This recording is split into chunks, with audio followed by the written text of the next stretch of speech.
जय Hind. GS study ये system में आपका स्वागत है। दोस्तों, मैं आशा करता हूं कि आप सभी लोग बेहतरीन स्वस्थ और मस्त होंगे और अपने पढ़ाई को आप लोग अच्छे से कर रहे होंगे। आप सभी लोगों का परिवार बेहतरीन स्वस्थ और मस्त होगा।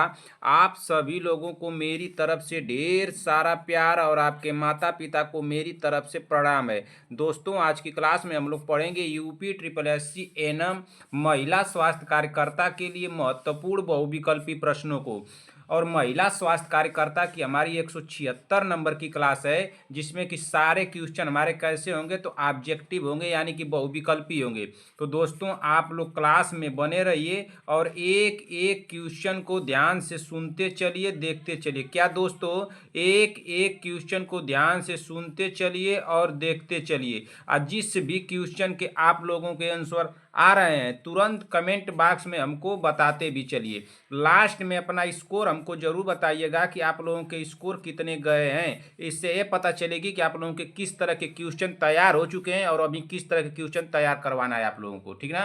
तो अपना स्कोर आप लोग बताना मत भूलिएगा, स्कोर जरूर बताइएगा। इस चैनल पर आप लोगों को क्लास कितने बजे मिलेगी, तो इस चैनल पर आप लोगों को क्लास मिलेगी सुबह 7 AM पे। कितने बजे? सुबह 7 AM पे। एक क्लास आप लोगों को शाम को देखने को मिलेगी, जिसकी टाइमिंग है 7 PM, यानी कि दो क्लासें आप लोगों को देखने को मिलेगी, एक सुबह 7 बजे और एक शाम को 7 बजे। इस चैनल पर जितने भी हमारे भाई बहन आए हुए हैं, चैनल को आप लोग ईमानदारी से सब्सक्राइब कर लीजिए, जब तक कि आप लोगों का एग्जाम नहीं हो जाता है। जैसे ही आप लोगों का एग्जाम हो जाएगा, तुरंत आकर के मुझे अनसब्सक्राइब मार दीजिएगा, मुझे कोई दिक्कत नहीं।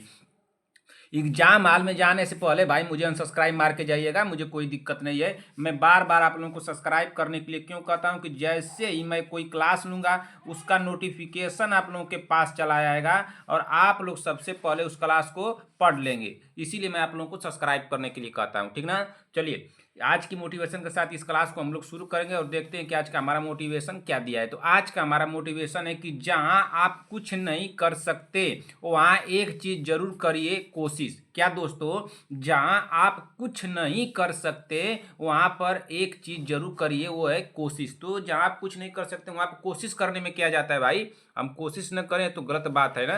तो चलिए अगले क्वेश्चन को शुरू करते हैं और देखते हैं आज की क्लास को हमारा कि पहला क्वेश्चन क्या दिया है। क्वेश्चन नंबर एक को पढ़ा जाए।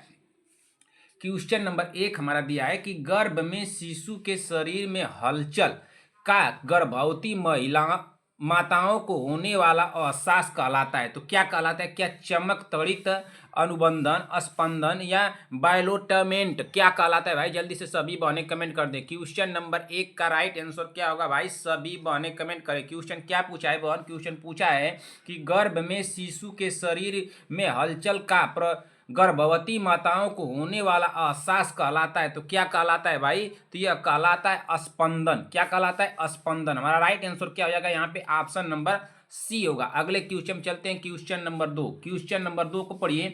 1 ग्राम वसा देती है, तो क्या देती है भाई? 4 किलो कैलोरी, 6 कैलोरी, 8 कैलोरी या 9 कैलोरी। तो 1 ग्राम वसा कितना कैलोरी देती है बताइए?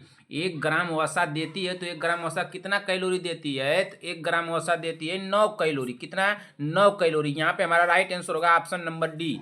अगले क्वेश्चन चलते हैं, क्वेश्चन नंबर 3। क्वेश्चन नंबर 3 को पढ़िए। कौन सा आहार प्राकृतिक रूप से विटामिन सी का सबसे भरपूर स्रोत है? तो कौन सा ऐसा आहार है जो प्राकृतिक रूप से विटामिन सी का सबसे भरपूर स्रोत है? तो देखिए, चिकन यानी कि मुर्गा।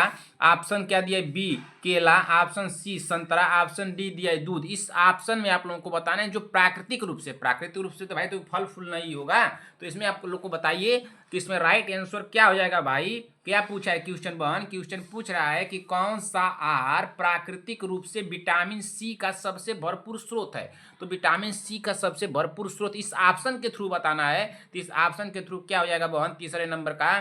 तो ऑप्शन नंबर सी होगा, यहाँ पे संतरा हो जाएगा। क्या हो जाएगा? संतरा। हमारा राइट आंसर क्या होगा? Option number C. वैसे पूर्ण रूप से भरपूर तो आंवला कहा जाता है, आंवला होता है ना, पूर्ण रूप से भरपूर तो आंवला होता है, लेकिन यहाँ पे आंवला नहीं दिया है, जो संतरा दिया है। तो ये हमारा यहाँ पे राइट आंसर हो जाएगा, ठीक है ना।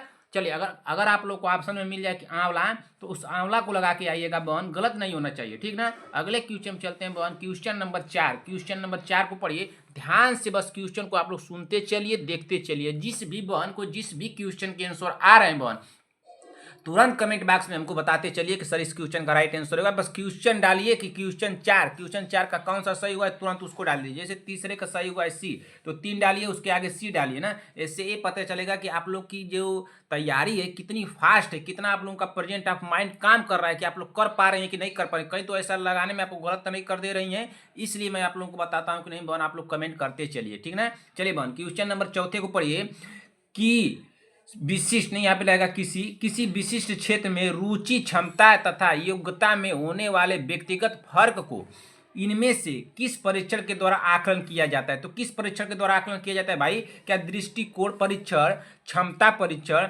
बौद्धिक स्तर यानी बौद्धिक लब्धि परीक्षण, ऑप्शन डी दिए मानसिक क्षमता परीक्षण। राइट आंसर क्या होगा? सभी बहने कमेंट कर दें। क्वेश्चन क्या पूछा है बहन? क्वेश्चन को दोबारा से पढ़िए।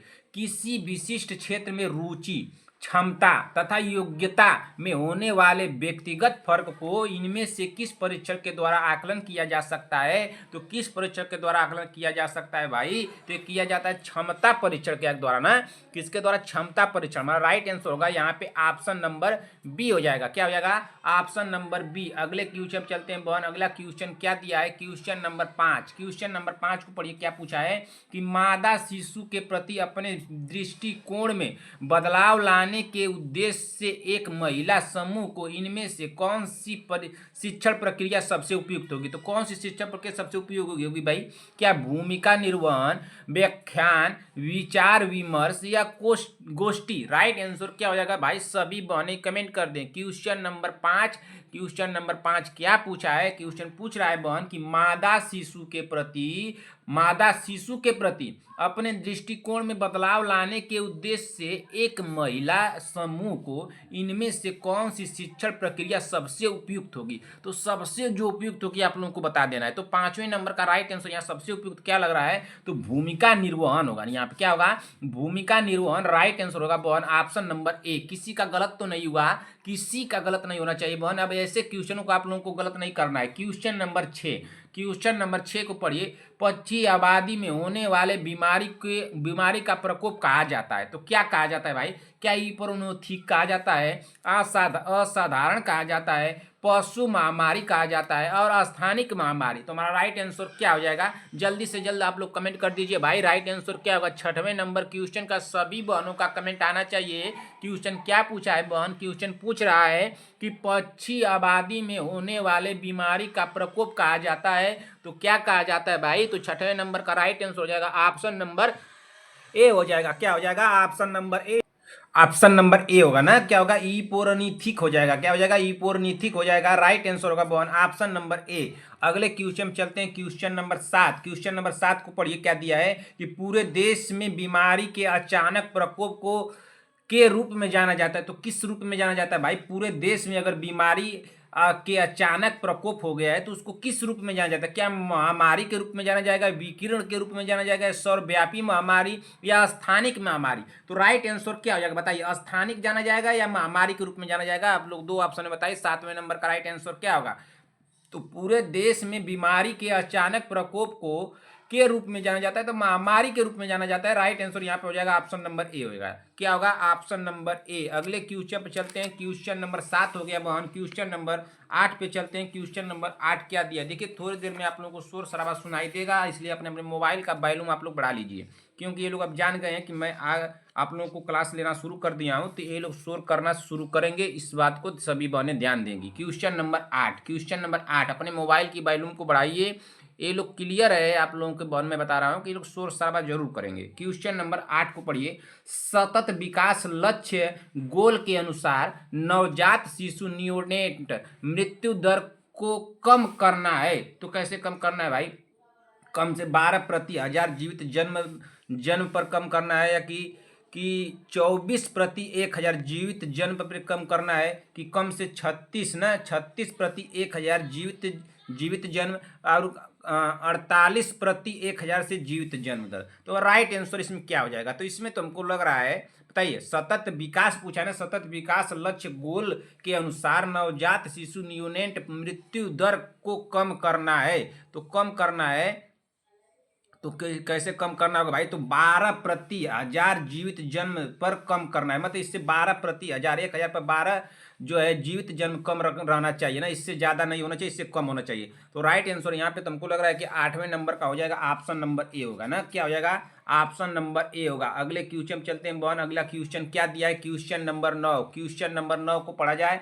क्वेश्चन नंबर 9 क्या दिया है कि बिट्यू सूचकांक प्रायः किसके वाहक के घनत्व को मापने के लिए किया जाता है? विट्यू सूचकांक प्रायः किसके वाहक के घनत्व को मापने के लिए किया जाता है? तो क्या पित्त ज्वर, चिकनगुनिया, डेंगू, काला आजार? राइट आंसर क्या होगा? सभी बहने कमेंट कर दे। क्वेश्चन नंबर 9 क्या पूछा है बहन? क्वेश्चन नंबर 9 पूछ रहा है कि विट्यू सूचकांक प्रायः किसके वाहक के घनत्व को मापने के लिए किया जाता है? तो किसके वाहक के घनत्व को मापने के लिए किया जाता है भाई? 9वें नंबर का राइट आंसर क्या हो जाएगा? तो 9वें नंबर का तो राइट आंसर होगा डेंगू के लिए ना। क्या हो जाता है? डेंगू के लिए। तो यहाँ पर डेंगू क्या दिया है? ऑप्शन नंबर बी पे दिया है।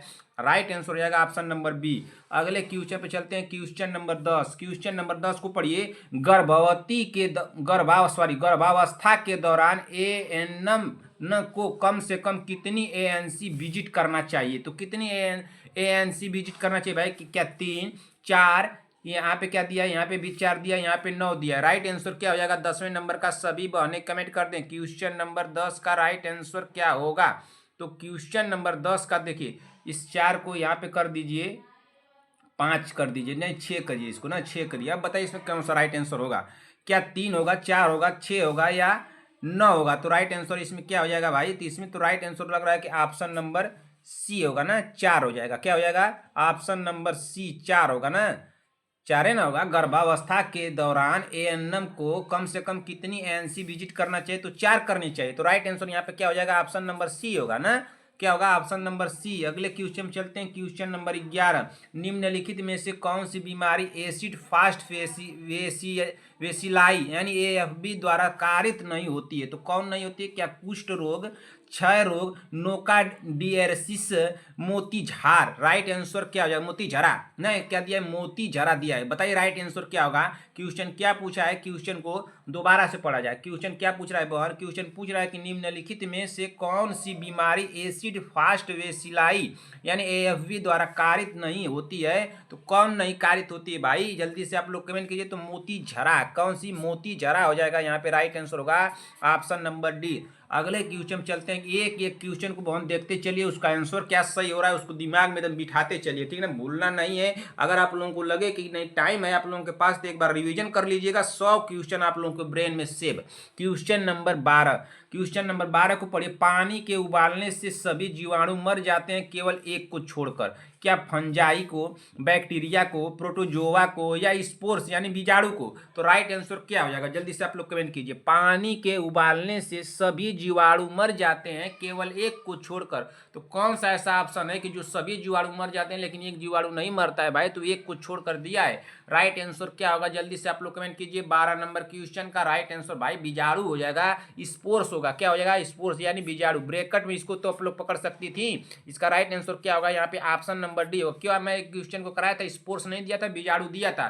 क्या भाई संगीता पटेल जी बताइए तो बहन, क्या मैं क्वेश्चन कराया हूँ? बिल्कुल कराया हूँ। अगर आपको कह देंगे कि नहीं कराया तो गलत बात है। बताइए संगीता पटेल जी, प्रियंका साहनी जी, बीबा जी, सीमा देवी जी, शांति वाजपेयी जी, विक्रम जायसवाल, चंद्रकला देवी जी, अर्चना प्रजापति, बीबा जी, पुष्पाचार्य, रंजना राजभर, नया तिवारी, नीतू कुमारी, रद्या पंडित, कनिका चौहान, साक्षी यादव, बीबा जी। बताइए इस क्वेश्चन का राइट आंसर क्या हुआ भाई? ये बीजाणु वाला कराया था कि नहीं कराया था? मैं आप लोगों को पहले कुछ समय कराया था। अगर आप लोग कहेंगे कि नहीं कराए थे तब तो ये गलत बात है। तो इसका मतलब ये हुआ कि आप लोग पीछे की क्लासें रिवीजन नहीं कर रही हैं, बस आगे जितनी क्लासें मिल रही हैं उसी को पढ़ करके बस आप लोग कॉपी किताब अपना बंद करके मोबाइल वोबाइल बंद करके ठीक कर दे रही है ना।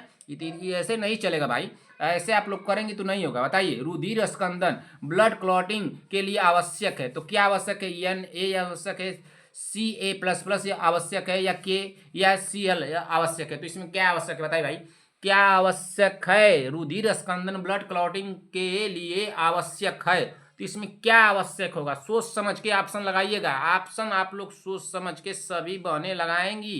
क्वेश्चन नंबर 13 का सभी बहने सोच समझ के आंसर लगाएं। रुधिर स्कंदन ब्लड क्लॉटिंग के लिए आवश्यक है, क्या आप लोग लगाएंगे? ऑप्शन नंबर बी लगाएंगे या ऑप्शन नंबर सी लगाएंगे? आप लोग बताइए। यहाँ पे लगेगा ऑप्शन नंबर सी। इसको मत लगाइएगा, के मत लगाइएगा। एक के रुधिर स्कंदन ब्लड क्लॉटिंग के लिए आवश्यक है, तो के नहीं होगा, यहाँ पे होगा क्या हो जाएगा, CA++ ऑप्शन नंबर यहाँ पे सी हो जाएगा। क्या होगा, ऑप्शन नंबर सी। कंफ्यूज नहीं होना चाहिए, इस के को मत लगाएगा कि क्या विटामिन के पूछ रहा है यहाँ पे, नहीं पूछा है विटामिन के, नहीं ब्लड क्लॉटिंग पूछा है। तो राइट आंसर होगा यहाँ पे ए हो गया।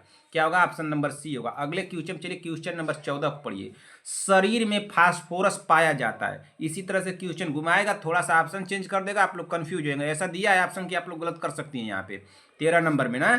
चलिए 13 नंबर किसका गलत हुआ है, किसका सही हुआ, कमेंट कीजिए। क्वेश्चन नंबर 14 को पढ़िए। शरीर में फास्फोरस पाया जाता है, यहाँ पे भाई देखिए विटामिन के वो नहीं पूछा है ऐसा ना, रुधिर स्कंदन ब्लड क्लॉटिंग के लिए आवश्यक पूछा है, तो ये आवश्यक होता है। अगले क्वेश्चन, चलिए क्वेश्चन नंबर 14 को पढ़िए। शरीर में फास्फोरस पाया जाता है, तो अस्थियों में पाया जाता है, केवल दांतों में पाया जाता है, अस्थियों तथा दांतों में दोनों में पाया जाता है, यानी सभी कोशिकाओं में पाया जाता है। तो शरीर में फास्फोरस पाया जाता है, तो शरीर में फास्फोरस कहाँ पाया जाता है भाई, जल्दी से आप लोग कमेंट कीजिए।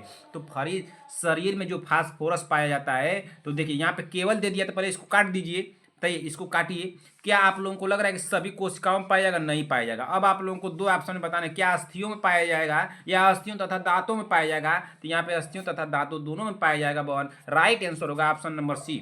शरीर में फास्फोरस पाया जाता है, तो अस्थियों में भी पाया जाता है और दांतों में भी पाया जाता है, इसलिए राइट आंसर हुआ है ऑप्शन नंबर सी हुआ है। किसी का गलत तो नहीं हुआ, किसी का गलत नहीं होना चाहिए भाई। अगले क्वेश्चन पे चलते हैं, क्वेश्चन नंबर 14 हो गया। क्वेश्चन नंबर, अगले क्वेश्चन पे चलते हैं। चलिए क्वेश्चन नंबर अगला हमारा क्या दिया है, क्वेश्चन नंबर अगला देखते हैं।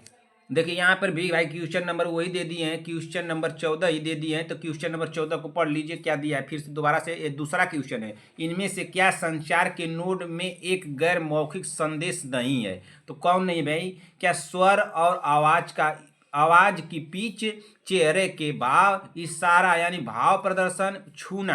राइट आंसर क्या होगा, इनमें से क्या संचार के नोड में एक गैर मौखिक संदेश नहीं है।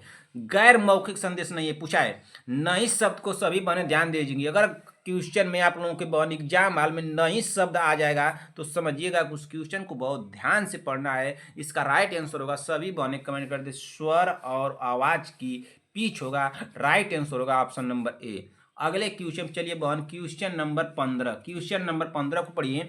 ब्लाइंड स्पॉट किस रूप में जाना जाता है, ब्लाइंड स्पॉट किस रूप में जाना जाता है भाई, क्या मैक्यूला लुटिया या ऑप्टिक डिस्क, फोविया सेंट्रालिस, इनमें से कोई नहीं।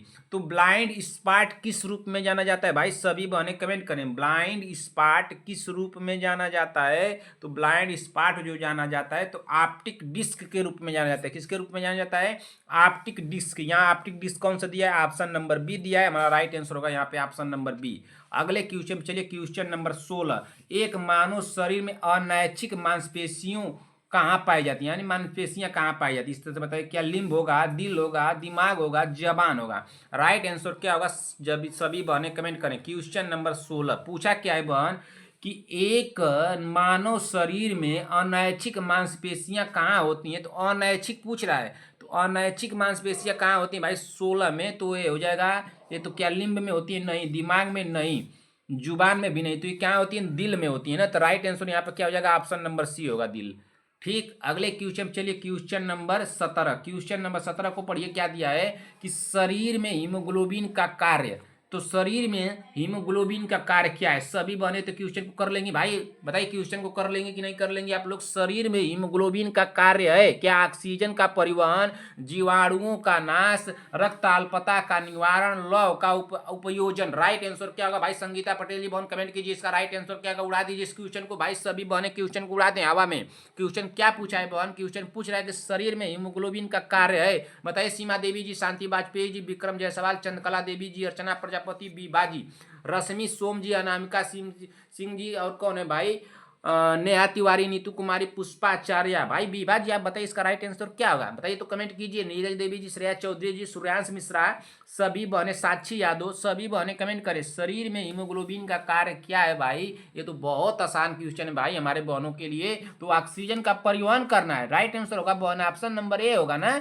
क्या हो जाएगा, ऑप्शन नंबर ए। किसी का गलत तो नहीं हुआ, गलत नहीं होना चाहिए बहन। आप लोगों को क्वेश्चन को, किसी भी क्वेश्चन को आप लोगों को गलत नहीं करना है। क्वेश्चन नंबर 18 को पढ़िए।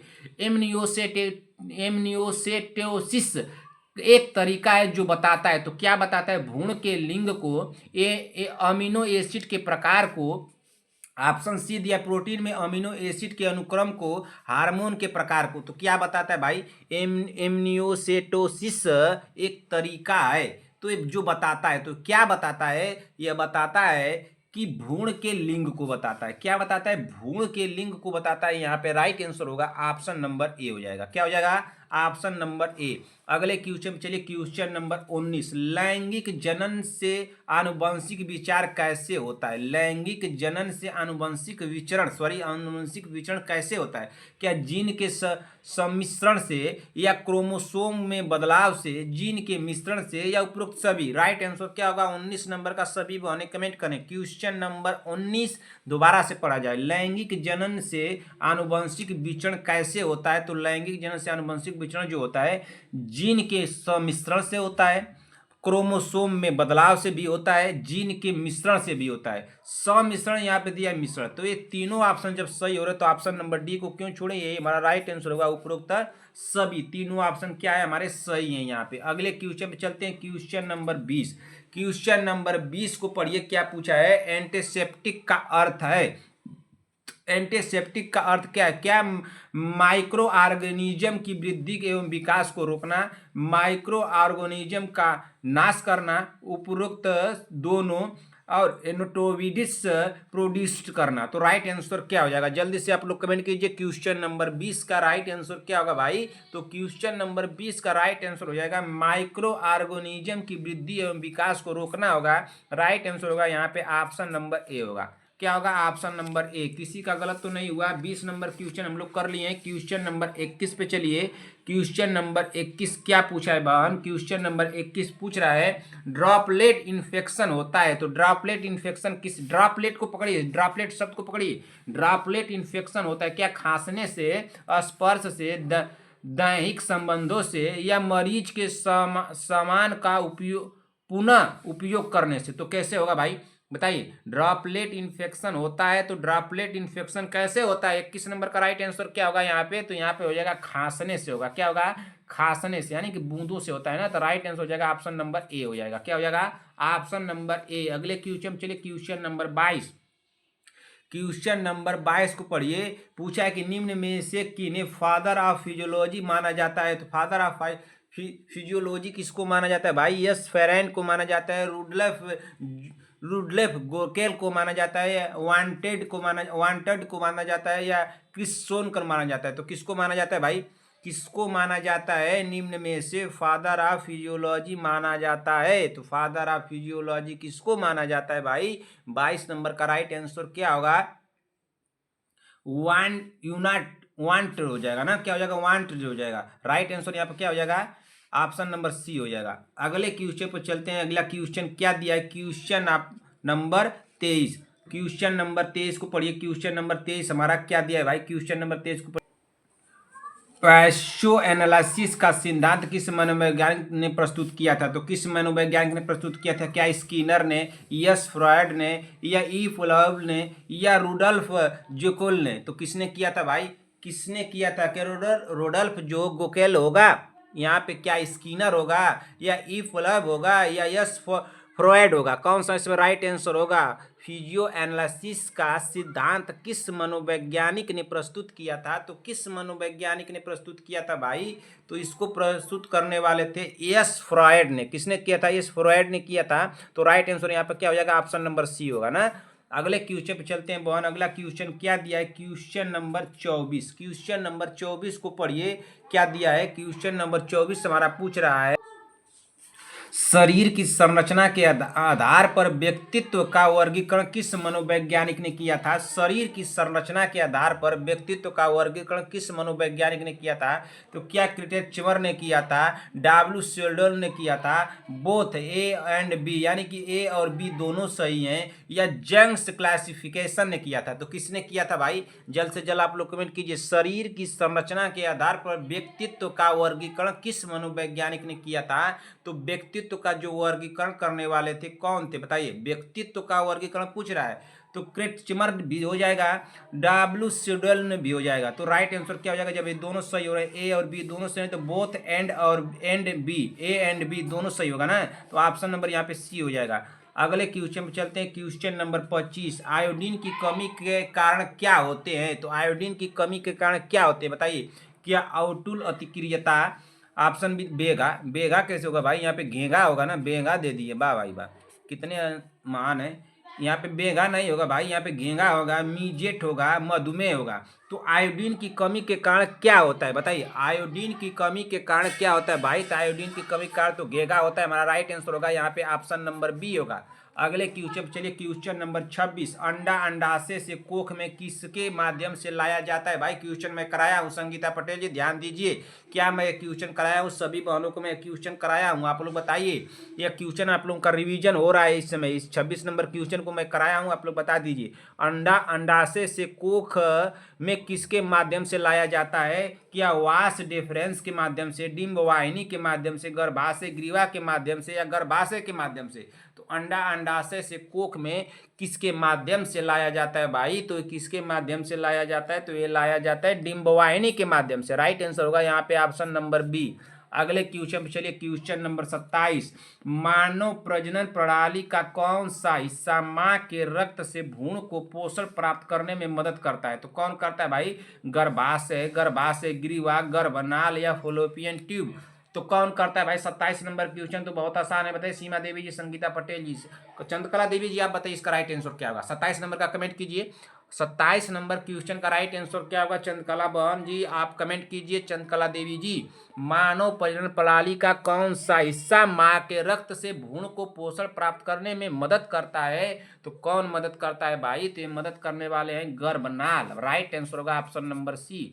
अगले क्वेश्चन चलिए। क्वेश्चन नंबर हम लोग 27 पढ़ लिए, क्वेश्चन नंबर 28 पे चलिए। क्वेश्चन नंबर 28 क्या दिया है पढ़िए। क्वेश्चन नंबर 28 को भाई, क्वेश्चन नंबर 28 क्या दिया है कि एप्सिटिन वार वायरस विशेष रूप से प्रभावित करता है। तो किसको प्रभावित करता है? क्या प्लेटलेट्स को, टी लिम्फोसाइट्स को, आरबीसी को, या बी लिम्फोसाइट्स को? तो किसको प्रभावित करता है भाई? एप्सिटिन वार वायरस ना कि विशेष रूप से प्रभावित करता है। तो विशेष रूप से किसे प्रभावित करता है? 28 नंबर क्वेश्चन का राइट आंसर क्या होगा? तो करता है बी लिम्फोसाइट्स को ना।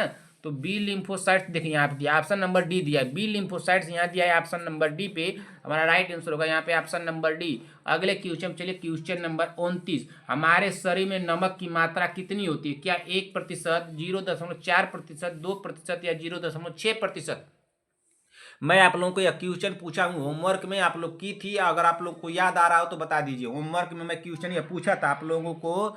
आप लोगों से मैं बोला था कि बहन जितने होमवर्क के क्वेश्चन दे रहे हैं वो आप लोगों की जुबान पे होने चाहिए। तो आप लोगों की जुबान पे तो इस क्वेश्चन को उड़ा दीजिए। तो हमारे शरीर में नमक की मात्रा कितनी होती है? तो हमारे शरीर में नमक की मात्रा होती है भाई कितनी बताइए।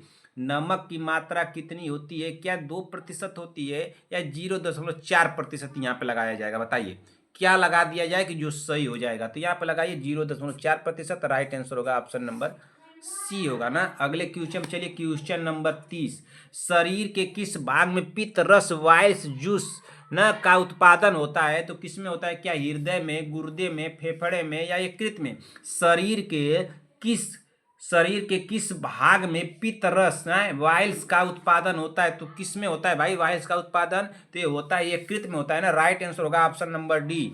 अगले क्वेश्चन में चलिए। क्वेश्चन नंबर 31, क्वेश्चन नंबर 31 को पढ़िए। जब मानव शरीर का तापमान सामान्य शारीरिक तापमान से लगभग 2 से 3.5 फ़ारेनहाइट कम हो जाता है तो इस स्थिति को कैसे जाना जाता है? तो कैसे जाना जाता है? क्या बुखार से, हाइपोथर्मिया से, या हाइपरथर्मिया, या हाइपरपायरेक्सिया? तो कैसे जाना जाता है भाई? जब मानव शरीर का तापमान सामान्य शारीरिक तापमान से लगभग 2 से 3.5 फ़ारेनहाइट कम हो जाता है तो इस स्थिति को कैसे जाना जाता है? तो इस स्थिति को कैसे जाना जाता है भाई? तो इस स्थिति को जाना जाता है हाइपोथर्मिया के जैसे जाना जाता है ना। कैसे जाना जाता है? हाइपोथर्मिया से।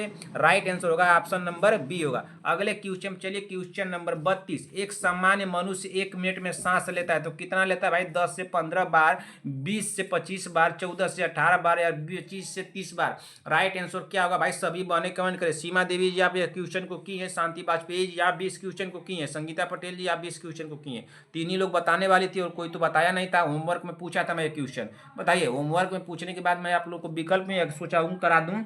आप लोग बता दीजिए कि एक सामान्य मनुष्य 1 मिनट में सांस लेता है तो कितना लेता है भाई। 32 नंबर का राइट आंसर क्या होगा भाई, सभी बहने कमेंट करें। तो 1 मिनट में तो सांस 14 से 18 बार लेता है, तो 14 से 18 बार दिया है ऑप्शन नंबर सी में। राइट आंसर होगा बहन ऑप्शन नंबर सी। अगले क्वेश्चन चलिए, question number 13, question number 33 sorry question number 33। रुधिर के संबंध में निम्न में से कौन सा कथन सही है। रुधिर के संबंध में निम्न में से कौन सा कथन सही है। क्या लाल रुधिर कणिकाओं द्वारा केवल ऑक्सीजन, केवल दिया इसको ध्यान दीजिए, केवल ऑक्सीजन तथा प्लाज्मा द्वारा केवल O2 CO2 का परिवहन होता है। ऑप्शन बी दिया है ऑक्सीजन और कार्बन डाइऑक्साइड दोनों का परिवहन लाल रुधिर कणिकाओं के श्वेत रुधिर कणिकाओं दोनों के द्वारा होता है। ऑप्शन सी दिया है O2 का परिवहन लाल रुधिर कणिकाओं के द्वारा तथा CO2 का श्वेत रुधिर कणिकाओं द्वारा होता है। और ऑप्शन नंबर डी हमारा दिया है कि लाल रुधिर कणिकाएं व प्लाज्मा दोनों ओ व CO न CO2 न का परिवहन करती हैं। तो राइट आंसर क्या होगा बताइए। यहाँ पे राइट आंसर क्या होगा बताइए। क्या आप लोगों को लग रहा है कि ऑक्सीजन या कार्बन डाइऑक्साइड दोनों होगा, बताइए क्या होगा। ऐसा लग रहा है आप लोगों को, बताइए। लाल रुधिर कणिकाएं व प्लाज्मा दोनों ऑक्सीजन यानी कार्बन डाइऑक्साइड व परिवहन करती हैं। रुधिर के संबंध में निम्न कथन कौन सा कथन सही है आप लोगों को बताना है। तो कौन सा कथन इसमें से सही लग रहा है 33 नंबर में। तो हमको तो लग रहा है कि लाल रुधिर कणिकाएं व प्लाज्मा दोनों O2 तथा CO2 का परिवहन करती हैं। राइट आंसर यहाँ पे होगा ऑप्शन नंबर डी। क्या हो जाएगा, ऑप्शन नंबर डी होगा ना। अगले क्वेश्चन चलिए, क्वेश्चन नंबर कौन सा पढ़ लिए हम लोग 33, क्वेश्चन नंबर 34 पे चलिए। हम लोग के पास समय कम है, बहुत कम समय में ज़्यादा क्वेश्चन करने की आप लोग कोशिश कीजिए। जितना ज़्यादा से ज़्यादा हम लोग क्वेश्चन करेंगे उतना हम लोग को रिवीजन करने का मौका मिलेगा। सभी बहनों से मेरा रिक्वेस्ट है कि आप लोग रिवीजन करते रहिए बहन। एग्जाम को क्रैक करना है तो जितना आप लोगों को हो सके मोस्ट इम्पॉर्टेंट में लेके चलिएगा बहन। मोस्ट इम्पॉर्टेंट में जो क्लास आप लोग पढ़ लिए उसको पढ़िए, 2 बार पढ़िए, 3 बार पढ़िए। जितना तो आप पढ़ के जाइए उतना तो आप लोगों का क्लियर रहे कि इससे अगर आ जाएगा तो बचेगा नहीं, नंबर दे कर जाएगा ना। तो ये नहीं कि ज़्यादा से ज़्यादा पढ़ लेने से क्या मतलब है, जो पढ़ी हैं वो क्लियर होना चाहिए। इतना क्वेश्चन करा दिया गया है, आप लोग उसी को क्लियर करके जाइए, आप लोगों का एग्जाम जरूर क्रैक होगा। और आगे तो क्वेश्चन मैं देता रहूँगा, इसी तरह से क्वेश्चन मैं दे रहा हूँ, बस आप लोग पढ़ते चलिए। पीछे की क्लास से रिविजन कीजिए, सुबह शाम की क्लास लेते चलिए, सुबह और शाम की ना, सुबह शाम की क्लास आप लोग लेते चलिए और अपना रिवीजन करते चलिए, ठीक ना। जितना हो सके उतना रिवीजन कीजिए, कहीं और पढ़ने की जाने की जरूरत नहीं है। जिसको विश्वास है मेरे ऊपर वो मेरे साथ बनी रहे। मैं क्वेश्चन दूंगा इतना कि आप लोग एग्जाम को जरूर क्रैक करेंगे। इसको पढ़िए, क्या पूछा है, घाव की ड्रेसिंग करते समय कौन सी तकनीकी अपनानी चाहिए। तो कौन सी तकनीकी अपनानी चाहिए भाई। मैं आप लोगों को सारे टॉपिक से टच करते हुए चल रहा हूँ ना, आगे पीछे करके टच कर रहा हूँ। कौन सा क्वेश्चन छूटा है, कौन सा क्वेश्चन आने की संभावनाएं हैं, कौन सा क्वेश्चन आप लोग करा चुका हूँ, कौन सा आप रिवीजन करा दूँ। तो इस तरह से आप लोग निश्चिंत रहिए, लेकिन फिर भी आप लोग पीछे की क्लास से रिवीजन करते चलेंगे। सभी बहनें रिवीजन करें, जितना हो सके बहन उतना रिवीजन कीजिए ना, रिवीजन कीजिए। अभी आप लोग रिवीजन नहीं कर रही है, हमको लग रहा है कि रिवीजन नहीं कर रही है ना। घाव की ड्रेसिंग करते समय कौन सी तकनीकी अपनानी चाहिए। क्या सेप्टिक तकनीकी, मेडिकल असेप्टिक, या सर्जिकल असेप्टिक, या मेडिकल और एवं सर्जिकल असेप्टिक। तो राइट आंसर क्या होगा बताइए। घाव की ड्रेसिंग करते समय कौन सी तकनीकी अपनानी चाहिए। तकनीकी पूछ रहा है तो कौन सी तकनीकी आप लोग अपनाएंगे भाई। अगर आ गया क्वेश्चन में कि घाव की ड्रेसिंग करते समय कौन सी तकनीकी अपनानी चाहिए, तो ये तकनीकी जो है सर्जिकल असेप्सिस है। कौन सी है, सर्जिकल असेप्सिस ना। राइट आंसर होगा यहाँ पे ऑप्शन नंबर सी। अब गलत नहीं होना चाहिए ना, अगर आ जाता है क्वेश्चन में तो उड़ जाना चाहिए हवा में। क्वेश्चन नंबर 35, अपगार स्कोर में निम्न में से किस लक्षण का परीक्षण किया जाता है। मैं क्वेश्चन बताया हूँ, आप लोग बता दीजिए। क्या जन्मजात विकृतियां का, श्वसन दर का, RH संवेदनशीलता का, या भावनात्मक स्थिरता का। तो अपगार स्कोर में निम्न में से किस लक्षण का परीक्षण किया जाता है भाई। तो अपगार स्कोर में तो किया जाता है श्वसन दर का ना। तो श्वसन दर कहाँ दिया है इसमें, श्वसन देखिए, श्वसन दर दिया ऑप्शन नंबर बी, यहाँ पे दिया है। क्या दिया है, option number B. Apgar score में निम्न में से किस लक्षण का परीक्षण किया जाता है भाई। तो किस लक्षण किया जाता है, तो आप श्वसन दर का किया जाता है। राइट आंसर होगा यहाँ पे ऑप्शन नंबर बी। अगले क्वेश्चन चलिए, क्वेश्चन नंबर 36, निम्नलिखित परिवर्तनों 1 से 4 में कौन से दो परिवर्तन मैदानी भाग के निवासियों के उच्च अक्षांशों यानी 35 मीटर अथवा अधिक पर जाने से उत्पन्न होते हैं। ऑप्शन ए देखिए, यहाँ पे दिया क्या दिया है, विकल्प नीचे विकल्प दिया है, यहाँ पे दिया है नंबरिंग दिया है। तो आप एक क्या दिया है कि लाल रुधिर कोशिकाओं के आकार में वृद्धि। आप और दूसरे नंबर पे क्या दिया है, दूसरे नंबर पे दिया है लाल रुधिर कोशिकाओं के उत्पादन में वृद्धि। और तीसरे नंबर पर दिया है कि शोषण दर में वृद्धि। चौथे नंबर पर दिया था थ्राम्बोसाइट्स की संख्या में वृद्धि। तो राइट आंसर क्या होगा? क्वेश्चन क्या पूछा है भगवान, पहले क्वेश्चन को दोबारा से पढ़िए। क्वेश्चन पूछ रहा है कि निम्नलिखित परिवर्तनों 1 से लेकर के 4 में ना, तो इस 1 से लेकर के यहाँ से 1 से लेकर के यहाँ 4 में पूछ रहा है। तो निम्नलिखित परिवर्तनों 1 से लेकर 4 में, यानी ये परिवर्तन 1 से लेकर 4 परिवर्तन है में से दो परिवर्तनीय मैदानी भाग के निवासियों के उच्च अक्षांशों यानी 3,500 मीटर अथवा अधिक पर जाने से उत्पन्न होते हैं। तो कौन होते हैं भाई? एक दिया है कि लाल रुधिर कोशिकाओं के में वृद्धि। दूसरे नंबर पर दिया है लाल रुधिर कोशिकाओं के उत्पादन में वृद्धि।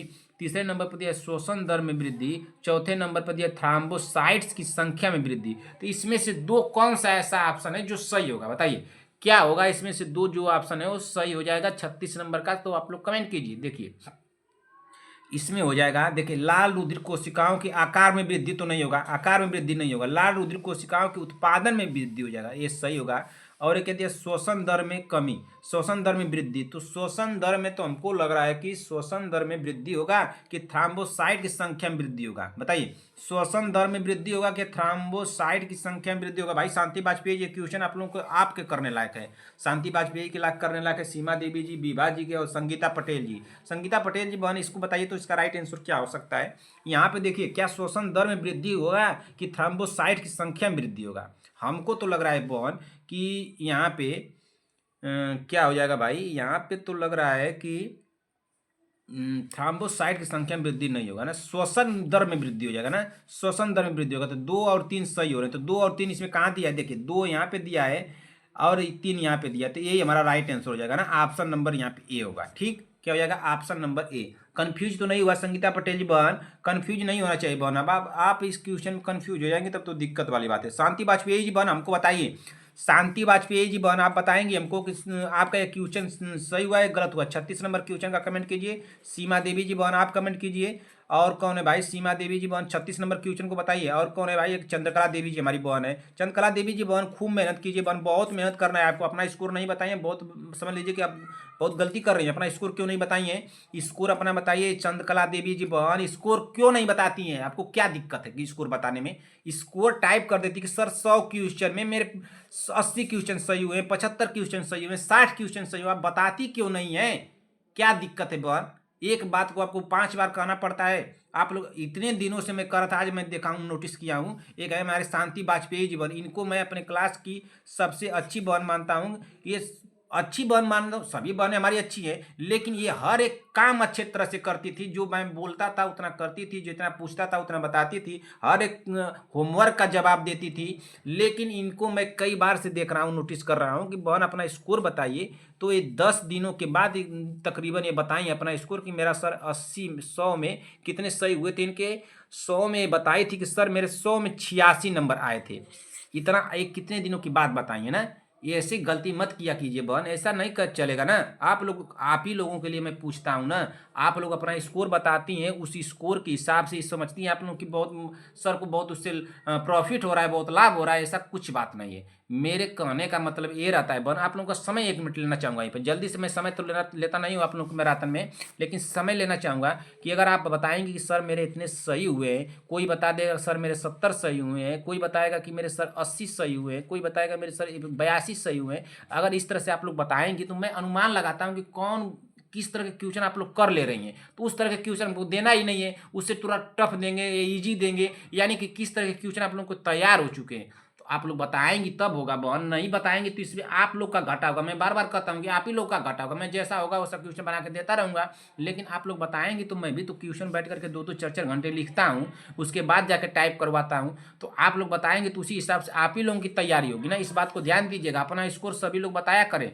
चलिए क्वेश्चन नंबर 37 को पढ़िए बहन। मेली ग्रेंट, जितना आए जाए उतना बताइए ना, ठीक। चलिए, मेली ग्रेंट तृतीयक मलेरिया का रोगजनक है। मेली ग्रेंट तृतीयक मलेरिया का रोगजनक है तो कौन है भाई? क्या प्लाज्मोडियम मलेरिया और प्लाज्मोडियम फैलेस्पियरम, ऑप्शन सी दिया प्लाज्मोडियम ओवेल, प्लाज्मोडियम वाइवैक्स। तो राइट आंसर क्या होगा? मेलीग्रेंट तृतीयक मलेरिया का रोगजनक है। तो मेलीग्रेंट तृतीयक मलेरिया का रोगजनक क्या है भाई?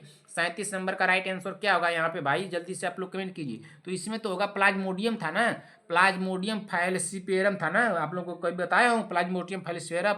नहीं, ये नहीं बताया हूँ। इसका राइट आंसर होगा बॉन ऑप्शन नंबर बी होगा। क्या हो जाएगा? ऑप्शन नंबर बी यहाँ पे हो जाएगा, ठीक है ना। यहाँ पे देखिए ऑप्शन नंबर बी होगा। अगले क्वेश्चन चलिए, क्वेश्चन नंबर 38। चोटग्रस्त स्थान पर गैंग्रीन होने का सबसे प्रमुख कारण है। तो सबसे प्रमुख कारण क्या है? क्या विटामिन डी की कमी है, अपर्याप्त रुधिर आपूर्ति है, वृद्ध अवस्था है, या कार्टिकोस्टेरॉइड का प्रयोग? तो राइट आंसर क्या होगा? चोटग्रस्त स्थान पर गैंग्रीन होने का सबसे प्रमुख कारण है। तो चोटग्रस्त स्थान पर गैंग्रीन होने का सबसे प्रमुख कारण जो है बहन वो क्या है? तो है अपर्याप्त रुधिर आपूर्ति। राइट आंसर होगा ऑप्शन नंबर बी। देखिए पूछा क्या है कि चोटग्रस्त स्थान पर गैंग्रीन होने का सबसे प्रमुख कारण है। तो देखिए जब पर्याप्त मात्रा में रुधिर की आपूर्ति नहीं होगी तो यही हमारा राइट आंसर होगा, ऑप्शन नंबर बी होगा। गलत तो नहीं हुआ, किसी भी बहन का गलत नहीं होना चाहिए भाई। क्वेश्चन नंबर 38 हम लोग पढ़ लिए। क्वेश्चन नंबर 39 पे चलते हैं। क्वेश्चन नंबर 39 को पढ़िए, क्या पूछा है बहन? क्वेश्चन नंबर 39 को पढ़ा जाए। क्वेश्चन नंबर 39 क्या पूछा है? पढ़िए क्वेश्चन नंबर 39। क्वेश्चन नंबर 39 को पढ़ा जाए, पढ़िए। इंसुलिन किसके द्वारा स्रावित होता है बताइए? अग्नाशय की बी सेल द्वारा, अग्नाशय की अल्फा सेल द्वारा, यकृत द्वारा, या पित्ताशय द्वारा? बताइए यहाँ पे क्या होगा? इंसुलिन किसके द्वारा स्रावित होता है? थोड़ा सा ऑप्शन को मैं चेंज किया हूँ, आप लोग बता दीजिए। इंसुलिन किसके द्वारा स्रावित होती है भाई? इंसुलिन किसके द्वारा स्रावित होती है? तो इंसुलिन जो स्रावित होती है वो किसके द्वारा स्रावित होती है? तो अग्नाशय बी सेल द्वारा स्रावित होती है। राइट आंसर यहाँ पे हो जाएगा ऑप्शन नंबर ए हो जाएगा ना। क्या हो जाएगा? ऑप्शन नंबर ए होगा। अगले क्वेश्चन चलिए, क्वेश्चन नंबर 40। क्वेश्चन नंबर 40 का क्या पूछा है कि इंसुलिन का श्रावण किया जाता है तो क्या अल्फा कोशिका द्वारा, बीटा कोशिका द्वारा, गामा कोशिका द्वारा, डेल्टा कोशिका द्वारा? तो इंसुलिन का श्रावण किससे किया जाता है भाई? इंसुलिन का श्रावण किससे किया जाता है बताइए? क्या पूछा है कि इंसुलिन का श्रावण किया जाता है? यहाँ पे देखिए क्या पूछा है कि इंसुलिन किसके द्वारा स्रावित होता है। तो इंसुलिन जो स्रावित होता है अग्नाशय की बी सेल द्वारा स्रावित होता है। और यहाँ पे पूछा है क्वेश्चन, इंसुलिन का श्रावण किया जाता है तो क्या अल्फा कोशिका द्वारा, बीटा कोशिका द्वारा, गामा कोशिका द्वारा, डेल्टा कोशिका द्वारा? तो किसके द्वारा श्रावण किया जाता है भाई? 40 नंबर क्वेश्चन का राइट आंसर क्या होगा? तो बीटा कोशिका द्वारा श्रावण किया जाता है। राइट आंसर होगा यहाँ पे ऑप्शन नंबर बी। गलत तो नहीं हुआ। देखिए दो क्वेश्चन आप लोग कंफ्यूज वाले थे, इसलिए मैं ऊपर नीचे कर दिया हूँ। यहाँ पे दोनों क्वेश्चन आप लोगों के कंफ्यूजन वाले थे, इसलिए मैं दोनों को ऊपर नीचे कर दिया हूँ। दोनों का आंसर जानते रहिए, एग्जाम हाल में आ जाए तो कंफ्यूज नहीं होना चाहिए कि क्या पूछा है। इंसुलिन किसके द्वारा स्रावित होता है यह पूछा है, कि इंसुलिन का श्रावण किया जाता है यह पूछ रहा है। इतना ही में क्वेश्चन का लैंग्वेज चेंज है, इस बात को ध्यान दीजिएगा बहन। यहाँ पे हो जाएगा बीटा कोशिका और यहाँ पे अग्नाशय बी सेल हो जाएगा ना। तो इस बात को ध्यान देंगी सारी बहनें। उसमें दोनों ऑप्शन दे देगा, क्वेश्चन यही पूछ लेगा और उसमें ये भी ऑप्शन दे देगा और ये भी ऑप्शन दे देगा, तो आप लोग कंफ्यूज हो जाएंगी। इस बात से ध्यान दीजिएगा। दोनों क्वेश्चन को मैं साथ में करा दिया हूँ, गलत नहीं होना चाहिए। और जो बहन हमको कमेंट की थी ना कि सर ये क्वेश्चन को आप 2 बार बताए हैं, तो चलिए भाई 2 बार बताए हैं तो आप करते रहिए उसी तरह से। मैं 2 ही बार बताया हूँ ना। ये आप लोगों को अगर कोई क्वेश्चन में कन्फ्यूजन वाला 1-2 बार बता दे रहा हूँ तो उसका भी आप लोग कमेंट कर रही हैं कि सर 2 बार बता दे रहे हैं, 3 बार बता रहे हैं। गजब आप लोग हैं भाई। आप ही लोगों के लिए मैं चाह रहा हूँ कि हमारी बहनें जो किसी भी तरह के क्वेश्चन उन लोगों को डाउट वाला न रहे ना। आप लोगों के लिए चाहता हूँ कि आप लोग, हमारी बहनें जो हैं उनका कोई क्वेश्चन ऐसा ना रहे को डाउट में फंस जाए कि सर इसका कौन सा आंसर होगा। जो आंसर पहले पढ़ी है वही आंसर लगा करके आप आ जा रही हैं, और कन्फ्यूजन वाला क्वेश्चन है और गलत करके आप आ जाएंगी। अब यहाँ पे बताइए श्वसन केंद्र का सबसे शक्तिशाली उत्तेजक है तो कौन होगा भाई? अतिरिक्त कार्बन डाइऑक्साइड होगा। इसमें देखिए आप लोग बताइए बहन, अगर आप लोग कहेंगे सर इस क्वेश्चन को आप 2 बार बता रहे हैं तो इस क्वेश्चन में आप लोगों को ऑप्शन और लैंग्वेज में चेंजिंग नहीं लग रहा है? थोड़ा सा यहाँ पे क्या पूछा है, इंसुलिन किसके द्वारा स्रावित होती है, और यहाँ पे क्या पूछ रहा है कि इंसुलिन का श्रावण किया जाता है, और इतना ही में दोनों का आंसर भी चेंज हो रहा है। अगर आप लोग इस तरह से कमेंट करेंगे बहन तो आदमी कोई दुखी नहीं होगा क्या? आप ही लोगों के लिए मैं इतना मेहनत करता हूँ, रात रात बैठ बैठ के क्वेश्चन लिखता हूँ, तैयार करता हूँ, क्या आप लोग गलतियाँ कर सकती हैं, उस गलतियाँ को कहाँ आप लोग गलती मिस्टेक आप लोगों से हो सकता है। एग्जाम हाल में इतना प्रेशर रहता है कि किसी से भी गलती हो जाती है। तो आप लोग इस तरह से आप कमेंट करेंगे कि नहीं सर तो छोड़िए जाने दीजिए भाई, नहीं कराऊंगा। जो आप लोगों को लगेगा कि नहीं हलवा हलवा क्वेश्चन आप लोगों को दे दिया जाए, बस वही आप लोग करिए। कोई कन्फ्यूजन वन्फ्यूजन वाला रहे तो आप ही लोगों को दिक्कत होगा, लेकिन मैं ऐसा नहीं चाहता हूँ कि आप लोगों के साथ कोई धोखा हो। श्वसन केंद्र का सबसे शक्तिशाली उत्तेजक है तो कौन है भाई? अतिरिक्त कार्बन डाइऑक्साइड है, ऑक्सीजन की कमी है, रक्त के पीएच का बढ़ना, ऑक्सीजन की अधिकता। राइट आंसर क्या होगा बताइए? यहाँ पे बताइए राइट आंसर क्या होगा? श्वसन केंद्र का सबसे शक्तिशाली उत्तेजक है तो श्वसन केंद्र का सबसे शक्तिशाली उत्तेजक क्या होगा? तो क्या ऑक्सीजन की कमी होगा? नहीं। ऑक्सीजन की अधिकता? नहीं। रक्त के पीएच का बढ़ना? नहीं। अतिरिक्त कार्बन डाइऑक्साइड होगा। ऑप्शन नंबर ए हो जाएगा। यहाँ पे क्या हो जाएगा? ऑप्शन नंबर ए होगा ना। चलिए अगले क्वेश्चन, चलिए क्वेश्चन नंबर 42। क्वेश्चन नंबर 42 को पढ़िए। रिकेट से पीड़ित एक बच्चे द्वारा निम्नलिखित में से कौन सा खनिज लिया जाना चाहिए? तो कौन सा खनिज लिया जाना चाहिए बताइए? क्या पोटेशियम, कैल्शियम, सोडियम, आयरन? रिकेट से पीड़ित एक बच्चे द्वारा निम्नलिखित में से कौन सा खनिज लिया जाना चाहिए? तो कौन सा खनिज लिया जाना चाहिए भाई? जल्दी से आप लोग कमेंट कीजिए। 42 नंबर क्वेश्चन का राइट आंसर क्या होगा? तो कैल्शियम हो जाएगा। यहाँ पे राइट आंसर होगा ऑप्शन नंबर बी। अगले देखिए, बहुत बातें हो गई भाई, 45 मिनट हो गए हम लोगों के, 46 मिनट। अभी हम लोग 42 नंबर क्वेश्चन पे हैं। हम लोग को हर एक मिनट में एक क्वेश्चन टच कर लेना है। मैस्लो के मानवतावादी पदानुक्रम के शीर्ष पर है तो क्या है? प्रेम और संबंध है, सम्मान और आत्मसम्मान, स्वयं वास्तविकरण है, बचाव और सुरक्षा। मैस्लो के मानवतावादी पदानुक्रम के शीर्ष पर है। बताइए, मैस्लो के मानवतावादी पदानुक्रम के शीर्ष पर है तो कौन सा शीर्ष पर है भाई? तो यह स्वयं वास्तविकरण शीर्ष पर है। राइट आंसर होगा ऑप्शन नंबर सी। अगले क्वेश्चन, चलिए क्वेश्चन नंबर 44। क्वेश्चन नंबर 44 को पढ़िए। सबसे सार्वभौमिक रूप से मान्यता प्राप्त चेहरे की अभिव्यक्ति है तो क्या है? सूखे हुए ओठ, मुस्कान, जीभ बाहर निकालने और भौवें उठाना। राइट आंसर क्या होगा? सबसे सार्वभौमिक रूप से मान्यता प्राप्त चेहरे की अभिव्यक्ति है। क्वेश्चन हम लोग किए पहले का ना, एक क्वेश्चन जब मैं आप लोगों को लिख करके दे रहा था तो उसमें कराया हूँ, शायद इस बीच में कराया कि नहीं कराया, लेकिन अगर कराया हूँ तो कोई बात नहीं, रिवीजन हो जाएगा आप लोगों का। इससे घबराइएगा मत, नहीं कि सर 1-2 क्वेश्चन, 4 क्वेश्चन, 10 क्वेश्चन हम लोग को रिवीजन हो जा रहा है, तो घबराना नहीं बन। आप ही लोगों का रिवीजन हो रहा है, उतना क्वेश्चन तो आप लोगों का क्लियर है। अगर मान लीजिए कि 5 क्वेश्चन आप लोगों को रिपीटेड मिल गए तो समझिए कि 5 क्वेश्चन आप कर लिए तो 5 क्वेश्चन आपको आ जाएगा एग्जाम हॉल में, तो आपका वो रिपीटेड है, क्लियर है। तो अब इस तरह से आप लोग को दुखी नहीं होना है कि सर मेरा रिपीटेड हो गया। बताइए, सबसे सार्वभौमिक रूप से मान्यता प्राप्त चेहरे की अभिव्यक्ति है तो सबसे सार्वभौमिक मान्यता प्राप्त चेहरे की अभिव्यक्ति क्या हो जाएगी भाई? तो यहाँ पे हो जाएगी मुस्कान हो जाएगी। राइट आंसर होगा ऑप्शन नंबर बी। अगले क्वेश्चन में चलिए, क्वेश्चन नंबर 45।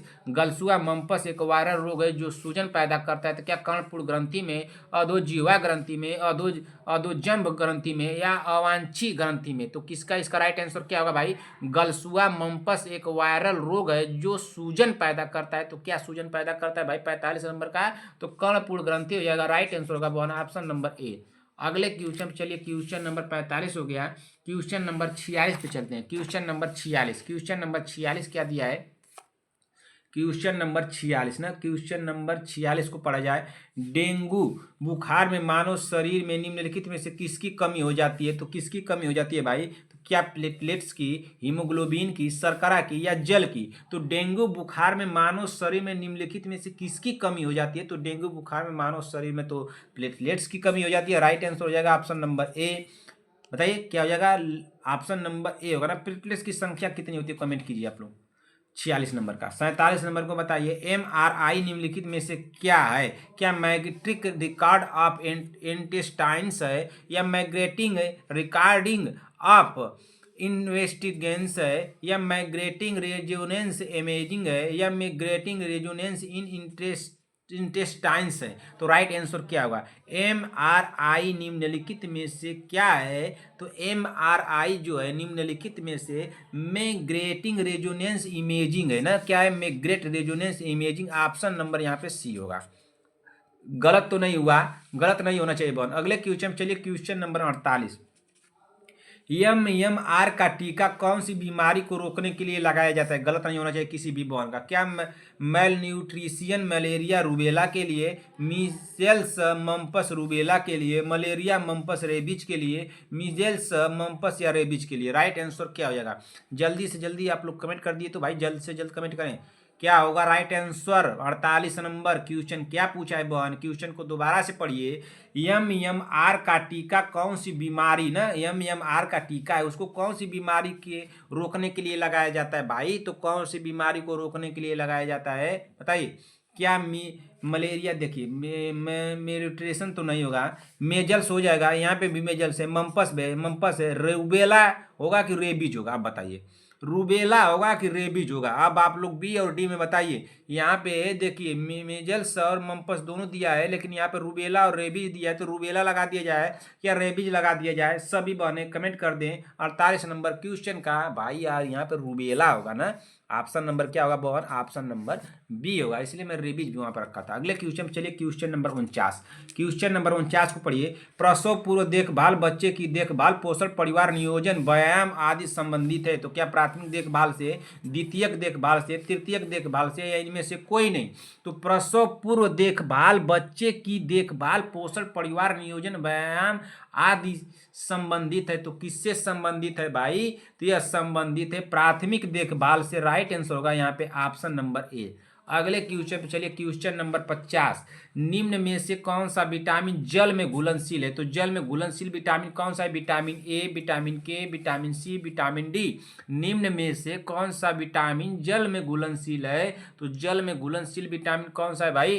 तो जल में घुलनशील तो विटामिन सी ना है। तो विटामिन सी क्या दिया है? यहाँ पे दिया है vitamin C. Option number B पे होगा। राइट आंसर होगा ऑप्शन नंबर बी। अगले क्वेश्चन पे चलते हैं बॉन, क्वेश्चन नंबर 51। क्वेश्चन नंबर 51 को पढ़िए, क्या दिया है? यदि किसी कारणवश हमारी जठरीय उपकला की पैराइटल कोशिकाएं आंशिक रूप से अक्रिय हो जाएगा कि सक्रिय होगा भाई? सक्रिय हो जाए तो निम्नलिखित में से क्या प्रभाव पड़ेगा बताइए? अक्रिय हो जाएगा तो क्या प्रभाव पड़ेगा बताइए? क्या अग्नाशय एंजाइम तथा मुख्य रूप से ट्रिप्सिन एवं लाइपेज प्रभावी रूप से कार्य नहीं कर पाएंगे। अमाशय का पीएच एकांक कम हो जाएगा, ट्रिप्सिन अधिक प्रभावी हो जाएगा, पेप्सिन द्वारा प्रोटीन्स का प्रोटीएज तथा पेप्टोन्स में जल अपघटन ठीक प्रकार से नहीं हो पाएगा। तो राइट आंसर यहाँ पे क्या होगा बताइए? यहाँ पे राइट आंसर क्या होगा? देखिए अब यहाँ पे आप लोग लॉन्ग ऑप्शन देख करके नत लगाइए। यहाँ पे होगा अमाशय का पीएच एकांक कम हो जाएगा ना, एकाएक कम हो जाएगा। क्या हो जाएगा? अमाशय का पीएच एकांक एकाएक कम हो जाएगा। तो राइट आंसर हो जाएगा ऑप्शन नंबर क्या होगा? नहीं, ये नहीं होगा भाई। 51 नंबर का क्वेश्चन क्या होगा? रुकिए रुकिए, अब गलत हो रहा है यहाँ पे। पढ़िए पहले क्वेश्चन को। यदि किसी कारणवश हमारे जठर उपकला की पैराइटल कोशिकाएं आंशिक रूप से असक्रिय हो जाएं तो निम्न में से क्या प्रभाव पड़ेगा?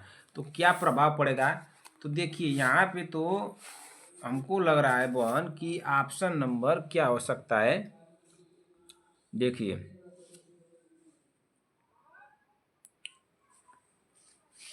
अच्छा, देखिए ऑप्शन बी को काटिए भाई, बी नहीं होगा और सी भी नहीं होगा।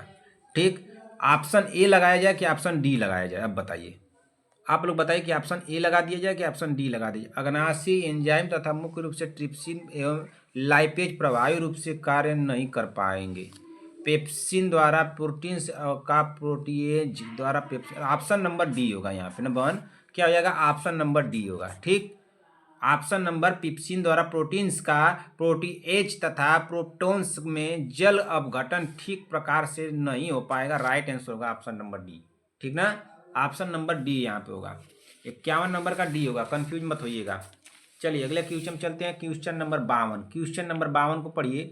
क्वेश्चन नंबर 52 हमारा क्या दिया है भाई? क्वेश्चन नंबर 52, यदि एक बच्चे का IQ 45 है तो उसे बौद्धिक अशक्तता की किस श्रेणी में रखा जाएगा? तो किस श्रेणी में रखा जाएगा भाई? क्या माइल्ड बौद्धिक अशक्तता, मॉडरेट बौद्धिक अशक्तता, सीवियर बौद्धिक अशक्तता, प्रोफाउंड प्रोफाउंड बौद्धिक अशक्तता? तो राइट आंसर क्या होगा? यदि एक बच्चे का IQ 45 है तो उसे बौद्धिक अशक्तता की किस श्रेणी में रखा जाएगा?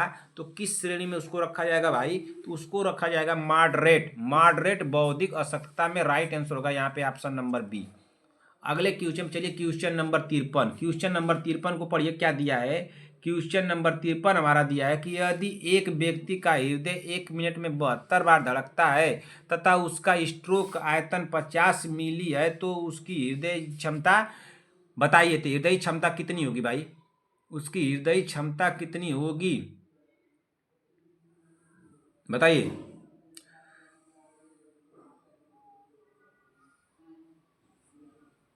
कितनी होगी? क्या 360 मिली, 7200 मिली, 3600 मिली या 5000 मिली? तो कितनी हो जाएगी? यदि एक व्यक्ति का हृदय 1 मिनट में 72 बार धड़कता है तो उसका स्ट्रोक आयतन 50 मिली है तो उसकी हृदय क्षमता बताइए। तो कितना हो जाएगा? 7 5 35, कितना होगा बताइए आप लोग? 35 36 2 0, कितना हो जाएगा बताइए जल्दी से। इसका राइट आंसर तो हमको लग रहा है कि ऑप्शन नंबर 53 का हो जाएगा। ऑप्शन नंबर बी होगा ना, ऑप्शन नंबर बी होगा, 3600 मिली हो जाएगा। राइट आंसर होगा ऑप्शन नंबर बी। अगले क्वेश्चन चलिए, question number 54। Question number, Wernicke's encephalopathy किसको कमी से होती है? किसको होती है कि किसकी कमी से होती है ना, किसकी कमी से होती है? क्या थायमिन की, विटामिन डी की, राइबोफ्लेविन की या विटामिन ई की? तो वर्निक्स इंसिफेलोपैथी किसकी कमी से होती है? तो वर्निक जो है, वर्निक इंसिफेलोपैथी जो होती है वो किसकी कमी से होती है? तो ये होती है तो थायमिन की कमी से ना। तो राइट आंसर होगा ऑप्शन नंबर ए होगा। क्या होगा? Option number A. अगले क्वेश्चन चलिए, क्वेश्चन नंबर 55। निम्न में से कौन सा निम्न जन्म वजन की सही कसौटी है? जन्म के समय शिशु का वजन 1.5 किलो से कम, जन्म के समय शिशु का वजन 2.5 किलो से कम, जन्म के समय शिशु का वजन 4 किलो से कम, जन्म के समय शिशु का वजन 3 किलो से कम। राइट आंसर क्या होगा? सभी बहनें कमेंट करें। क्वेश्चन क्या पूछा है बहन? क्वेश्चन को दोबारा से पढ़िए। क्वेश्चन पूछ रहा है कि निम्न में से कौन सा निम्न जन्म वजन की सही कसौटी है? तो सही कसौटी है तो कौन सा इसमें राइट आंसर होगा 55 का भाई? इसमें सही कसौटी तो हमको लग रहा है कि ऑप्शन नंबर बी होगा ना, जन्म के समय शिशु का वजन 2.5 किलो से कम। राइट आंसर हो जाएगा ऑप्शन नंबर बी। अगले क्वेश्चन चलिए, क्वेश्चन नंबर 56। क्वेश्चन नंबर 56 को पढ़िए, अंतर्राष्ट्रीय स्तर पर नर्सिंग दिवस कब मनाया जाता है भाई? तो गलत नहीं हो जाएगा। क्या प्रतिवर्ष 12 मई को, प्रतिवर्ष 12 नवंबर को, प्रतिवर्ष 8 अक्टूबर को या प्रतिवर्ष 30 अक्टूबर को? तो किसी भी बहन का गलत नहीं होना चाहिए भाई। संगीता पटेल जी बताइए, वंदना राजभर, शांति वाजपेयी जी, सीमा देवी जी, विक्रम जायसवाल, चंद्रकला देवी जी, और कौन है भाई? पुष्पाचार्य, नेहा तिवारी, विभा जी। बताइए तो इसका राइट आंसर क्या होगा भाई? श्रेया चौधरी जी, सूर्यांश मिश्रा, रश्मि सोम जी क्लास में क्यों एब्सेंट हो रही है बहन? प्रीति शर्मा जी, सभी बहनें बताएं। प्रीति कुमारी जी बता दें इसका राइट आंसर क्या होगा? प्रियंका जी बताएं इसका राइट आंसर क्या होगा भाई? अंतर्राष्ट्रीय स्तर पर नर्सिंग दिवस कब मनाया जाता है भाई? तो कब मनाया जाता है? तो ऐसे क्वेश्चनों को समय क्यों आप लोग लेंगे? प्रतिवर्ष 12 मई को मनाया जाता है। राइट आंसर होगा ऑप्शन नंबर ए। अगले क्वेश्चन चलिए, क्वेश्चन नंबर 57। निम्न में से कौन सी वैक्सीन जन्म के समय दी जाती है? तो क्या BCG, DPT, MMR या मीजल्स? तो कौन सी ऐसी वैक्सीन जो जन्म के समय दी जाती है भाई? 57 नंबर का राइट आंसर क्या होगा? तो BCG होगा। राइट आंसर होगा option number A. 57 number question हम लोग पढ़ लिए हैं। 58 नंबर क्वेश्चन चलते हैं कि 58 नंबर क्वेश्चन हमारा क्या दिया है। पढ़िए क्वेश्चन नंबर 58। क्वेश्चन नंबर 58 को पढ़ा जाए, माइक्रोसोमिया का क्या मतलब है? माइक्रोसोमिया का मतलब क्या है? क्या बड़े आकार का बच्चा, बड़े आकार के सिर वाला बच्चा या गुणसूत्रों की संख्या बढ़ जाना, उपचापचय दर में वृद्धि? राइट आंसर क्या होगा? क्रोमोसोमिया का क्या मतलब है? तो क्रोमोसोमिया का जो मतलब है भाई वो क्या है? बड़े आकार वाला बच्चा होगा। राइट आंसर होगा ऑप्शन नंबर ए होगा यहाँ पे। अगले क्वेश्चन चलिए, क्वेश्चन नंबर 59। ग्लासगो मानक ना, ग्लासगो मानक किस लिए प्रयोग होता है? ग्लासगो मानक किस लिए प्रयोग होता है भाई? क्या रक्तचाप नापने के लिए, कोमा का स्तर पता लगाने के लिए, ऑप्शन सी दिया है सिर दर्द का स्तर पता लगाने के लिए। ऑप्शन डी दिया है गर्भावस्था में शिशु का वजन नापने के लिए। तो किस लिए किया जाता है भाई? ग्लासगो मानक किस लिए प्रयोग किया जाता है? तो ग्लासगो मानक जो प्रयोग किया जाता है वो किया जाता है कोमा का स्तर पता लगाने के लिए। राइट आंसर होगा यहाँ पे ऑप्शन नंबर बी। अगले क्वेश्चन पे चलिए कि यहाँ पे दिया ना है कोमा का स्तर का पता लगाने के लिए। अगले क्वेश्चन चलिए, क्वेश्चन नंबर कौन सा हम लोग का है? Question number 60। क्वेश्चन नंबर 60 को पढ़िए। श्वसन में कार्बोहाइड्रेट निम्नलिखित में विखंडित हो जाता है। तो किस में विखंडित हो जाता है भाई? क्या ग्लाइकोजन में, या कार्बन डाइऑक्साइड और जल में, या ऑक्सीजन और कार्बन डाइऑक्साइड में, या ग्लूकोज में? तो श्वसन में कार्बोहाइड्रेट निम्नलिखित में विखंडित हो जाता है। तो किस में विखंडित होता है भाई? जल्दी से आप लोग कमेंट कीजिए। 60 नंबर का तो होता है कार्बन डाइऑक्साइड और जल में। राइट आंसर होगा यहाँ पे ऑप्शन नंबर बी। क्या हो जाएगा? Option number B. अगले क्वेश्चन चलिए, क्वेश्चन नंबर 61।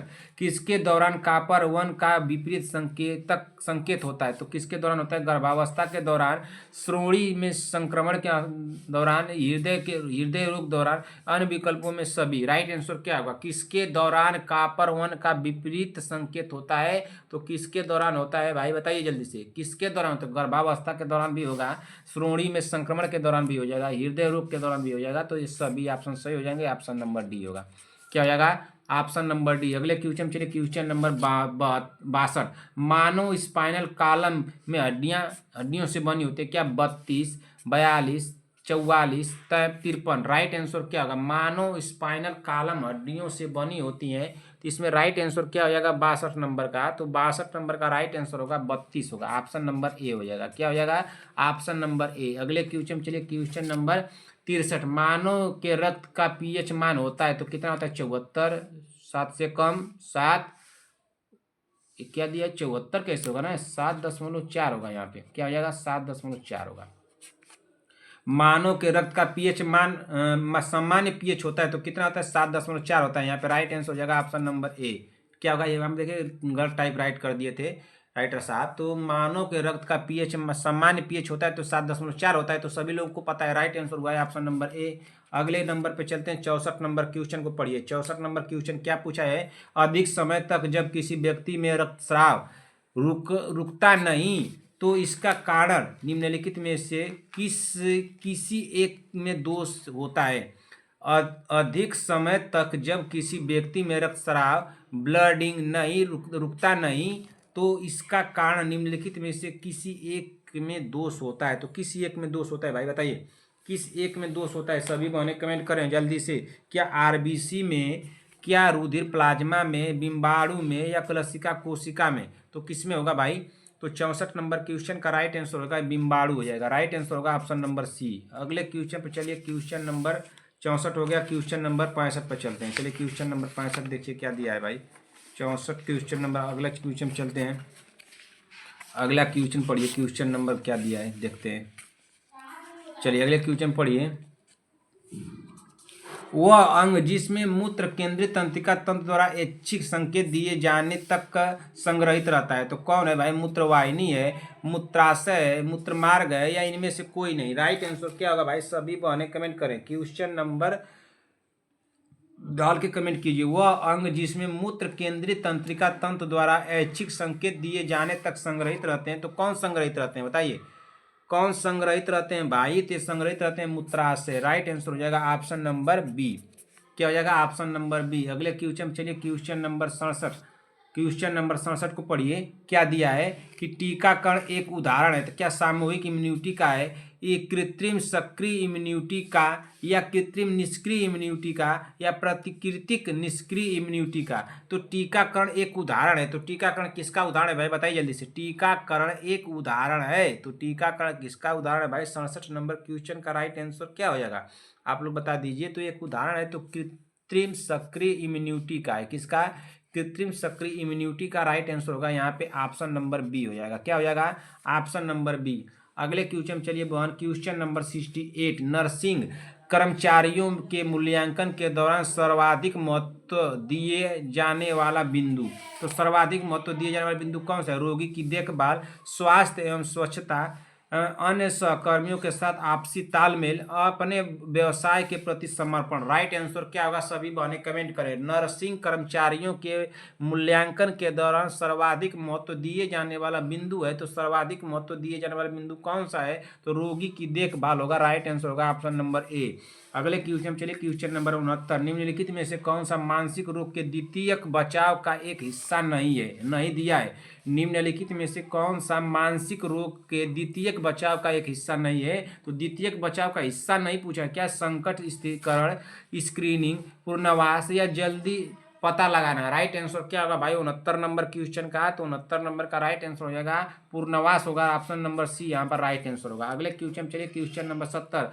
आब्लिक गुहा का व्यास है तो क्या है? 11 सेंटीमीटर, 10.5 सेंटीमीटर, 9 सेंटीमीटर या 12 सेंटीमीटर। तो आब्लिक गुहा का व्यास है, तो आब्लिक गुहा का व्यास कितना है भाई? जल्दी से आप लोग कमेंट कीजिए। तो आब्लिक गुहा का व्यास है 12 सेंटीमीटर। राइट आंसर होगा ऑप्शन नंबर डी यहाँ पे हो जाएगा। क्या हो जाएगा?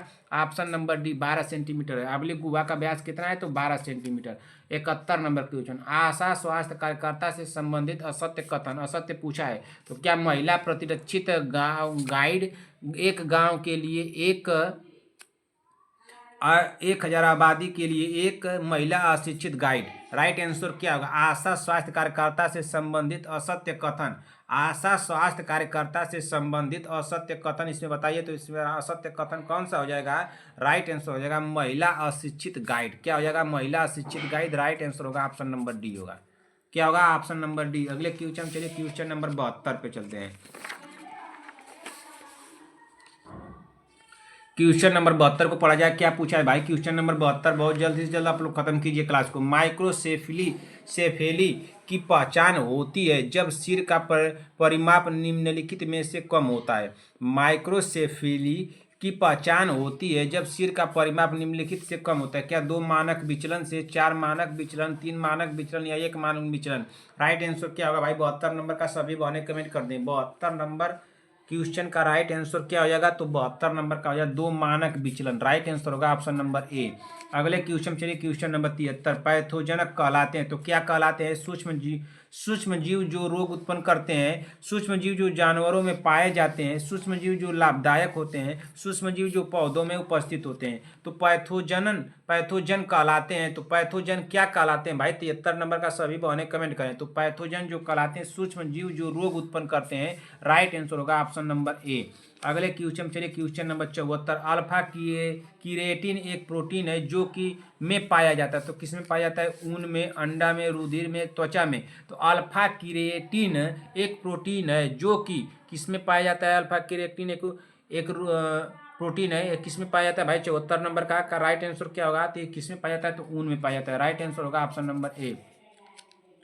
अगले क्वेश्चन चलिए, क्वेश्चन नंबर 75। क्वेश्चन नंबर 75 को पढ़िए। एक व्यक्ति औसतन मूत्र उत्सर्जन करता है तो कितना? 2 से 3 लीटर प्रतिदिन, 1 से 1.5 लीटर प्रतिदिन, 2 से 5 लीटर प्रतिदिन या 4 से 5 लीटर प्रतिदिन। राइट आंसर क्या होगा 75 नंबर का?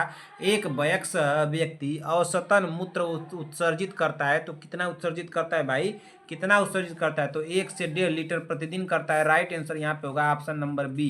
क्या हो जाएगा? Option number B. अगले क्वेश्चन चलिए, क्वेश्चन नंबर 76। निम्नलिखित में से कौन सा टीकाकरण एक्सपेंडेड प्रोग्राम ऑफ इम्यूनाइजेशन का भाग नहीं है? तो कौन सा नहीं है? क्या? डिप्थीरिया, पिट्यूटरिस या टिटेनस टीका, मेजस, मम्पस एवं रूबेला टीका, ओरल पोलियो वायरस टीका, मीजल्स का टीका। राइट आंसर क्या होगा? सभी बहने कमेंट करें। Question number 76। निम्नलिखित में से कौन सा टीकाकरण एक्सपेंडेड प्रोग्राम ऑफ इम्यूनाइजेशन का भाग नहीं है? तो कौन सा भाग नहीं है भाई? जल्दी से आप लोग कमेंट कीजिए। तो इसमें भाग जो नहीं है तो मीजल्स, मम्पस, रूबेला नहीं है। राइट आंसर होगा ऑप्शन नंबर बी।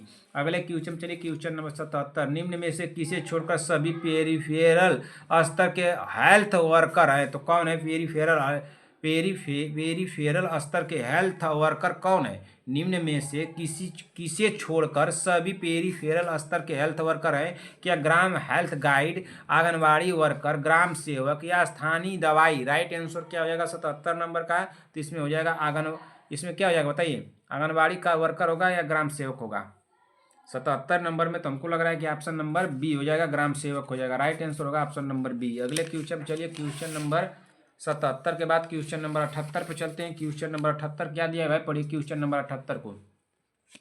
पढ़िए क्वेश्चन नंबर 78। एक नर्स लिथियम साइट्रेट ले रही है, एक मरीज को निर्देश दे रही है। नर्स बताती है कि लिथियम विषाक्तता से बचाव के लिए मरीज को करना चाहिए। तो क्या करना चाहिए, व्यायाम करते समय निर्जलीकृत होने से बचना चाहिए, स्थिति को धीरे से बदलना चाहिए, स्थिति यानी पोजीशन को धीरे से बदलना चाहिए, आहार में नमक अंतर्ग्रहण को सीमित करना चाहिए, तरल अंतर्ग्रहण को कम करना चाहिए। राइट आंसर क्या हुआ, सभी बहने कमेंट करें।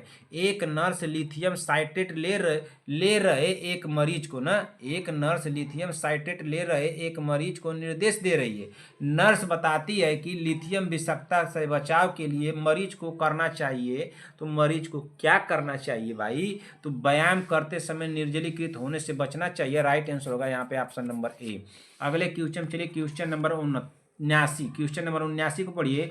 कौन सा टू लेबर पेन का लक्षण नहीं है, क्या दर्द युक्त गर्भाशय संकुचन, दर्द का सर्विक्स के डायलेशन से संबंधित होना, पेन का गर्भाशय की हार्डिंग से संबंधित न होना, शो की उपस्थिति। राइट आंसर क्या होगा, सभी बने कमेंट करें। Question number 79। कौन सा टू लेबर पेन का लक्षण नहीं है ना, टू लेबर पेन का लक्षण नहीं है, बताइए कौन सा इसमें से नहीं होगा भाई। 79 नंबर का राइट आंसर क्या होगा, तो इसमें होगा पेन का गर्भाशय की हार्डनिंग से संबंधित न होना। राइट आंसर हो जाएगा यहाँ पे ऑप्शन नंबर सी हो जाएगा। सी न होगा, क्या होगा, ऑप्शन नंबर सी होगा जी, ऑप्शन नंबर सी होगा ना। चलिए अगले क्वेश्चन चलते हैं। Question number 80। राष्ट्रीय ग्रामीण स्वास्थ्य मिशन के अंतर्गत सबसे कम स्तर जिस पर स्वास्थ्य क्रिया योजना तैयार होती है तो कौन है, राज्य स्तर पर, गांव स्तर पर, जिला स्तर पर या उपकेंद्र स्तर पर। राष्ट्रीय ग्रामीण स्वास्थ्य मिशन के अंतर्गत सबसे कम स्तर जिस पर स्वास्थ्य क्रिया योजना तैयार होती है तो किस पे तैयार होती है, जो सबसे कम स्तर पे पूछ रहा है ना, सबसे कम स्तर जिस पर स्वास्थ्य क्रिया योजना तैयार होती है। तो 80 नंबर का राइट आंसर क्या हो जाएगा भाई, तो 80 नंबर का तो यहाँ लग रहा है कि गांव स्तर होगा ना, क्या हो जाएगा, गांव स्तर। राइट आंसर होगा ऑप्शन नंबर सी। अगले क्वेश्चन चलिए, क्वेश्चन नंबर 81। क्वेश्चन नंबर 81 को पढ़िए। जो उनके बचाव के लिए तब तक सक्रिय रहते हैं जब उनकी अपनी प्रतिरक्षा प्रणाली कार्य करने हेतु विकसित नहीं हो जाती तो कौन, सहज प्रतिरक्षा, उपार्जित प्रतिरक्षा, सक्रिय प्रतिरक्षा या निष्क्रिय प्रतिरक्षा। तो राइट आंसर क्या हो जाएगा, 81 नंबर क्वेश्चन का राइट आंसर क्या होगा, तो 81 नंबर क्वेश्चन का हो जाएगा निष्क्रिय प्रतिरक्षा हो जाएगा ना। 81 नंबर का तो निष्क्रिय प्रतिरक्षा होगा, यहाँ पे ऑप्शन नंबर डी हो जाएगा। क्या हो जाएगा, ऑप्शन नंबर डी। अगले क्वेश्चन चलिए, क्वेश्चन अपना स्कोर काउंट करते चलिएगा। निम्नलिखित में से कौन सा टीका जन्म के बाद 12 घंटे के भीतर नवजात को लगाया जाता है, तो कौन सा टीका लगाया जाता है भाई, rotavirus, measles, hepatitis B या रूबेला। राइट आंसर क्या होगा, सभी बने कमेंट करें। निम्नलिखित में से कौन सा टीका जन्म के बाद 12 घंटे के भीतर नवजात को लगाया जाता है, तो कौन सा टीका है जो भाई जन्म के बाद 12 घंटे के भीतर लगाया जाता है, तो हेपेटाइटिस बी का लगाया जाता है। राइट आंसर होगा ऑप्शन नंबर सी। अगले क्वेश्चन चलते हैं, क्वेश्चन नंबर 83। क्वेश्चन नंबर 83 को पढ़िए, क्या दिया है, क्वेश्चन नंबर 83 को पढ़ा जाए, पूछा क्या है, साल की मल्टीग्रेविडा है जो 14 सप्ताह गर्भ से उस अल्फा भ्रूण प्रोटीन परीक्षण के लिए निर्देश किया जाता है। एक अल्फा भ्रूण प्रोटीन परीक्षण सूचक है रीनल डिफेक्ट, कार्डियक विसंगतियां, तंत्रिका ट्यूब दोष या जीआई दोष। राइट आंसर क्या होगा, बताइए राइट आंसर क्या होगा भाई इसमें,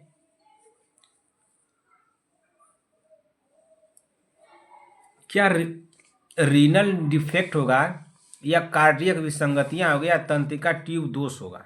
तो तंत्रिका ट्यूब दोष तुमको लग रहा है इसमें ना। मल्टीग्रीडा है जो 14 सप्ताह के गर्भ से उसके अल्फा भ्रूण प्रोटीन परीक्षण के लिए निर्देशित किया जाता है। एक अल्फा भ्रूण प्रोटीन परीक्षण का सूचक है, सूचक पूछ रहा है ना, तो क्या सूचक हो सकता है, सूचक क्या हो सकता है भाई इसमें, तो इसमें तो हमको लग रहा है तंत्रिका ट्यूब दोष होगा। राइट आंसर होगा ऑप्शन नंबर सी। अगले क्वेश्चन चलते हैं, क्वेश्चन नंबर 84। भारत में मातृ मृत्यु का मुख्य कारण है, तो क्या है, बाधित जन्म प्रक्रिया, संक्रमण, रक्ताल्पता, रक्तस्राव। राइट आंसर क्या होगा, सभी बहने कमेंट करें। Question number 84। भारत में मातृ मृत्यु का मुख्य कारण है, तो भारत इस ऑप्शन के थ्रू बताइए, ऑप्शन के थ्रू क्या हो जाएगा भाई 84 नंबर का, तो 84 नंबर का तो हमको लग रहा है ऑप्शन नंबर डी होगा ना। क्या हो जाएगा ऑप्शन नंबर डी, रक्तस्राव हो जाएगा। अगले क्वेश्चन चलिए, क्वेश्चन नंबर 85। गर्भाशय गुहा की लंबाई एवं स्थिति का आकलन करने के लिए प्रयोग किया जाने वाला उपकरण है। तो प्रयोग किए जाने वाला उपकरण कौन सा है? क्या वेजाइनल स्पेकुलम, वालसेलम, टीनाकुलम या यूट्राइन साउंड? राइट आंसर क्या होगा? गर्भाशय गुहा की लंबाई एवं स्थिति का आकलन करने के लिए प्रयोग किया जाने वाला उपकरण है। तो प्रयोग किया जाने वाला उपकरण कौन सा है? तो यूटेराइन साउंड है। कौन सा है? Uterine sound. राइट आंसर होगा यहाँ पे ऑप्शन नंबर डी। अगले क्वेश्चन चलिए, क्वेश्चन नंबर 86। एक्लेम्सिया के उपचार के लिए ड्रग्स है। तो क्या डाइजेपाम है, एप्सालिन है, मैग्नीशियम सल्फेट है या लेवडाटोलोल है? तो राइट आंसर क्या हो जाएगा? लेवल्टाटोलोल है। कौन सा राइट आंसर होगा? एक्लेम्सिया। एक्लेम्सिया के उपचार के लिए ड्रग्स, एक्लेम्सिया के उपचार के लिए ड्रग्स कौन सी है भाई? तो एक्लेम्सिया के उपचार के लिए मैग्नीशियम सल्फेट है। राइट आंसर होगा ऑप्शन नंबर सी। अगले क्वेश्चन चलिए, क्वेश्चन नंबर 87। भ्रूण के रक्त का नमूना निम्नलिखित स्थितियों से किस प्रतिदिष्टि में जाती है? तो किस में जाती है? क्या HIV पॉजिटिव महिला में, मोटी मेकोनियम अभिरंजित लीकर में, इलेक्ट्रॉनिक भ्रूण मॉनिटरिंग के ऊपर विचरित और असाधारण अनुरेखण में, या उपरोक्त सभी होगा? 87 नंबर क्वेश्चन का राइट आंसर क्या होगा? पूछा क्या है? क्वेश्चन को दोबारा से पढ़िए। क्वेश्चन पूछ रहा है कि भ्रूण के रक्त का नमूना निम्नलिखित स्थितियों में से किस प्रतिदिष्ट में जाती है? तो किस प्रतिदिष्ट में जाती है भाई? HIV पॉजिटिव महिला में बिल्कुल जाती है, मोटी के मेकोनियम अभिरंजित लीकर में बिल्कुल, इलेक्ट्रॉनिक भ्रूण मॉनिटरिंग के ऊपर विचरित और असाधारण अनुरेखण में, ये भी हो जाएगा सही। जब तीनों ऑप्शन सही हो तो ऑप्शन नंबर डी यहाँ पे सही होगा। अगले क्वेश्चन चलिए, क्वेश्चन नंबर 88। डायफ्राम या डच कैप का उपयोग करने के परिवार नियोजन उपाय को निम्न कहा जाता है। तो क्या कहा जाता है? डायफ्राम या डच कैप का उपयोग करने के परिवार नियोजन उपाय को निम्न कहा जाता है। तो क्या कहा जाता है? क्या प्राकृतिक विधि कहा जाता है, बैरियर विधि कहा जाता है, या अंतर गर्भाशय गर्भनिरोधक उपकरण कहा जाता है, या कैलेंडर विधि कहा जाता है? तो क्या कहा जाता है भाई? डायफ्राम या डच कैप का उपयोग करने के परिवार नियोजन उपाय को निम्न कहा जाता है। तो 88 नंबर क्वेश्चन का राइट आंसर क्या हो जाएगा? तो इसको कहा जाता है बैरियर विधि कहा जाएगा। क्या कहा जाएगा? बैरियर। राइट आंसर होगा ऑप्शन नंबर बी। अगले क्वेश्चन चलते हैं, क्वेश्चन नंबर 88 हो गया। Question number 89। क्वेश्चन नंबर 89 को पढ़िए भाई। क्वेश्चन नंबर 89 हमारा क्या दिया? नवजातों एवं शिशुओं में खराब त्वचा स्फीत इंगित करती है। तो क्या इंगित करती है? हाइपरटोनिया को, या डिहाइड्रेशन को, या हाइपोग्लाइसीमिया को, या हाइपोकैल्सीमिया को? तो नवजात एवं शिशुओं में खराब त्वचा स्फीत इंगित करती है। तो किसको इंगित करती है भाई? 89 नंबर क्वेश्चन का राइट आंसर क्या होगा? तो किसे इंगित करती है? तो डिहाइड्रेशन को इंगित करती है। राइट आंसर होगा यहाँ पे ऑप्शन नंबर बी। अगले क्वेश्चन चलिए, क्वेश्चन नंबर 90। श्वसन अलगाव में मुख्यतया निम्नलिखित है। तो क्या पूछा है? श्वसन अलगाव में मुख्यतया निम्नलिखित है। तो क्या गाउन का उपयोग, अच्छी तरह से हाथ धोना, केप का उपयोग, मास्क का उपयोग? राइट आंसर क्या होगा? श्वसन अलगाव में मुख्यतया निम्नलिखित है। तो श्वसन अलगाव में मुख्यतया निम्नलिखित है तो क्या है? अच्छी तरह से हाथ धोना। राइट आंसर हो जाएगा।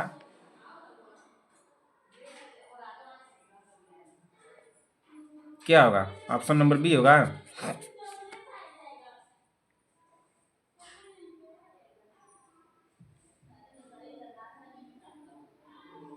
बताइए इसमें क्या होगा? श्वसन अलगाव, गाउन का उपयोग, केप का उपयोग, मास्क का उपयोग। ऑप्शन नंबर बी होगा, अच्छी तरह से हाथ धोना। अगले क्वेश्चन चलते हैं, क्वेश्चन नंबर 91। क्वेश्चन नंबर 91 को पढ़िए। एक मरीज में CSF का नमूना एकत्र करने के लिए निम्न में से कौन सी प्रक्रिया का उपयोग किया जाता है? तो कौन सी प्रक्रिया का उपयोग किया जाता है? क्या थायरोस्टेनिस का, या ब्रोंकोस्कोपी का, या एब्डोमिनल पेरेसेंटेसिस का, या लंबर पंक्चर का? राइट आंसर क्या होगा? एक मरीज में CSF का नमूना एकत्र करने के लिए निम्न में से कौन सी प्रक्रिया का प्रयोग किया जाता है? तो कौन सी प्रक्रिया का प्रयोग किया जाता है भाई? 51 नंबर का राइट आंसर क्या होगा? तो लंबर पंक्चर हो जाएगा ना, लंबर पंक्चर। राइट आंसर होगा ऑप्शन नंबर डी। अगले क्वेश्चन चलिए, क्वेश्चन नंबर 92। एक नर्स को यह जानकारी होनी चाहिए कि केवल मक्का खाना की ओर अग्रसर करता है। तो क्या बेरी बेरी पे पैलेग्रा स्कर्वी या फाइनोडर्मा? राइट आंसर क्या होगा? एक नर्स को यह जानकारी होनी चाहिए कि केवल मक्का खाना की ओर अग्रसर करता है। तो मक्का खाना किस ओर अग्रसर करता है? क्या बेरी बेरी की ओर, स्कर्वी की ओर, पैलेग्रा की ओर, फ्राइनोडार्मा की ओर? तो किस ओर करता है भाई अग्रसर? राइट आंसर क्या होगा 92 नंबर का भाई? तो 92 नंबर का तो हो जाएगा ऑप्शन नंबर पैलेग्रा को हो जाएगा। क्या हो जाएगा? पैलेग्रा का। और ऑप्शन नंबर बी होगा। क्वेश्चन वही है, एक बार मैं आप लोग क्वेश्चन कराया था कि अगर कोई व्यक्ति है जो सिर्फ मक्का ही खाता है, अपने भोजन खाद्य पदार्थ में सिर्फ मक्का का ही सेवन करता है, तो उसको कौन सी रोग होने का संभावना हो जाता है? तो इस तरह से मैं क्वेश्चन कोई कराया था, क्वेश्चन सिर्फ यहाँ पे चेंज किया गया है। Question number 93। हृदय धड़कन की शुरुआत होती है क्या ए वी संधि से, परिकिंजित तंतु से, यस ए संधि से, या हिंस बंडल से? राइट आंसर क्या होगा? हृदय धड़कन की शुरुआत होती है, तो हृदय धड़कन की शुरुआत किससे होती है भाई? तो हृदय धड़कन की जो शुरुआत होती है वो होती है किससे? यस ए संधि से होती है ना, यस ए संधि से। हमारा राइट आंसर होगा ऑप्शन नंबर सी। अगले क्वेश्चन चलिए, क्वेश्चन नंबर 94। निम्नलिखित में से कौन सा टीका जन्म के बाद 12 घंटे के भीतर नवजात को लगाया जाता है? तो दोबारा क्वेश्चन रिपीटेड हो गया, एक क्वेश्चन मान लीजिए इसमें रिपीटेड हो गया। निम्नलिखित में से कौन सा टीका जन्म के बाद 12 घंटे के भीतर नवजात को लगाया जाता है? तो क्या rotavirus, measles, hepatitis B, या रूबेला? राइट आंसर क्या हो जाएगा भाई? जल्दी से आप लोग कमेंट कीजिए। 94 नंबर क्वेश्चन का, 94 नंबर क्वेश्चन का हो जाएगा हेपेटाइटिस बी। राइट आंसर होगा ऑप्शन नंबर सी। ये क्वेश्चन हम लोग किए थे पीछे भी, रिपीटेड हो गया, बहुत इससे घबराना नहीं है। अगले क्वेश्चन चलते हैं, क्वेश्चन नंबर 95। क्वेश्चन नंबर 95 को पढ़िए। सेंसस रिपोर्ट्स से अस्पताल में जन्म दर का क्या अर्थ है? सेंसस रिपोर्ट्स से अस्पताल में जन्म दर का क्या अर्थ है? तो क्या अर्थ है? अस्पताल के चारों ओर की जनसंख्या, अस्पताल के कर्मचारियों की जनसंख्या, अस्पताल में शिशुओं के जन्म की संख्या, अस्पताल में मध्य रात्रि में रोगियों की संख्या। राइट आंसर क्या हो जाएगा? सभी बहनें कमेंट करें। Question number 95। क्वेश्चन क्या पूछा है बहन? क्वेश्चन को दोबारा से पढ़िए। सेंसस रिपोर्ट से अस्पताल में जन्म दर क्या अर्थ है? तो जन्म दर का क्या अर्थ है बताइए? जन्म दर का क्या अर्थ है? तो इसका अर्थ है अस्पताल में शिशुओं के जन्म की संख्या, यानी कि राइट आंसर होगा ऑप्शन नंबर सी हो जाएगा ना। अगले क्वेश्चन चलिए, क्वेश्चन नंबर 96। नवजातों एवं शिशुओं में खराब त्वचा स्फीति इंगित करती है। तो किसको इंगित करती है भाई? क्या हाइपरटोनिया को, या डिहाइड्रेशन को, या हाइपोग्लाइसीमिया को, या हाइपोकैल्सीमिया को? तो नवजातों एवं शिशुओं में खराब त्वचा स्फीति इंगित करती है, तो किसको इंगित करती है भाई? तो 96 नंबर का राइट आंसर होगा डिहाइड्रेशन को। राइट आंसर होगा ऑप्शन नंबर बी। अगले क्वेश्चन चलिए, क्वेश्चन नंबर 97। श्वसन अलगाव में मुख्यतः निम्नलिखित है। तो क्या गाउन का उपयोग, अच्छी तरह से हाथ धोना, केप का उपयोग, मास्क का उपयोग? राइट आंसर क्या होगा? श्वसन अलगाव में मुख्यतः निम्नलिखित है। तो श्वसन अलगाव में मुख्यतः निम्नलिखित है, तो क्या निम्नलिखित इसमें से भाई बताइए? इसमें 97 नंबर का राइट आंसर क्या होगा? आप लोग बताइए। 97 नंबर का राइट आंसर क्या? चलिए बताइए, इसका कमेंट करके आप लोग बताइए इसका राइट आंसर क्या होगा। अगले क्वेश्चन चलिए, क्वेश्चन नंबर 98। क्वेश्चन नंबर 98 क्या दिया? एक मरीज में CSF का नमूना एकत्र करने के लिए निम्न में से कौन सी प्रक्रिया प्रयोग किया जाता है? एक मरीज में CSF का नमूना एकत्र करने के लिए निम्न में से कौन सी प्रक्रिया का प्रयोग किया जाता है भाई? क्या थायरेक्सेटेनिस का, या ब्रोकोस्कोपी का, या एब्डोमिनल पेरेसेटेंसिस का, या लंबर पंचर का? तो राइट आंसर क्या हो जाएगा भाई? तो यहाँ पे राइट आंसर होगा ऑप्शन नंबर डी। ये तो रिपीटेड क्वेश्चन हो गया हमारा। अगले क्वेश्चन चलते हैं, क्वेश्चन नंबर 99। एक नर्स को यह जानकारी होनी चाहिए कि केवल मक्का का खाना की ओर अग्रसर करता है। तो किस ओर अग्रसर करता है? क्या बेरी बेरी, पैलेग्रा, स्कर्वी, या फ्राइनोडर्मा की ओर? तो किस ओर अग्रसर करता है भाई? जल्दी से आप लोग कमेंट कीजिए। सभी बहनें कमेंट कर दें कि राइट आंसर क्या होगा। देखिए 4 क्वेश्चन इसमें रिपीटेड हो गए हैं बहन।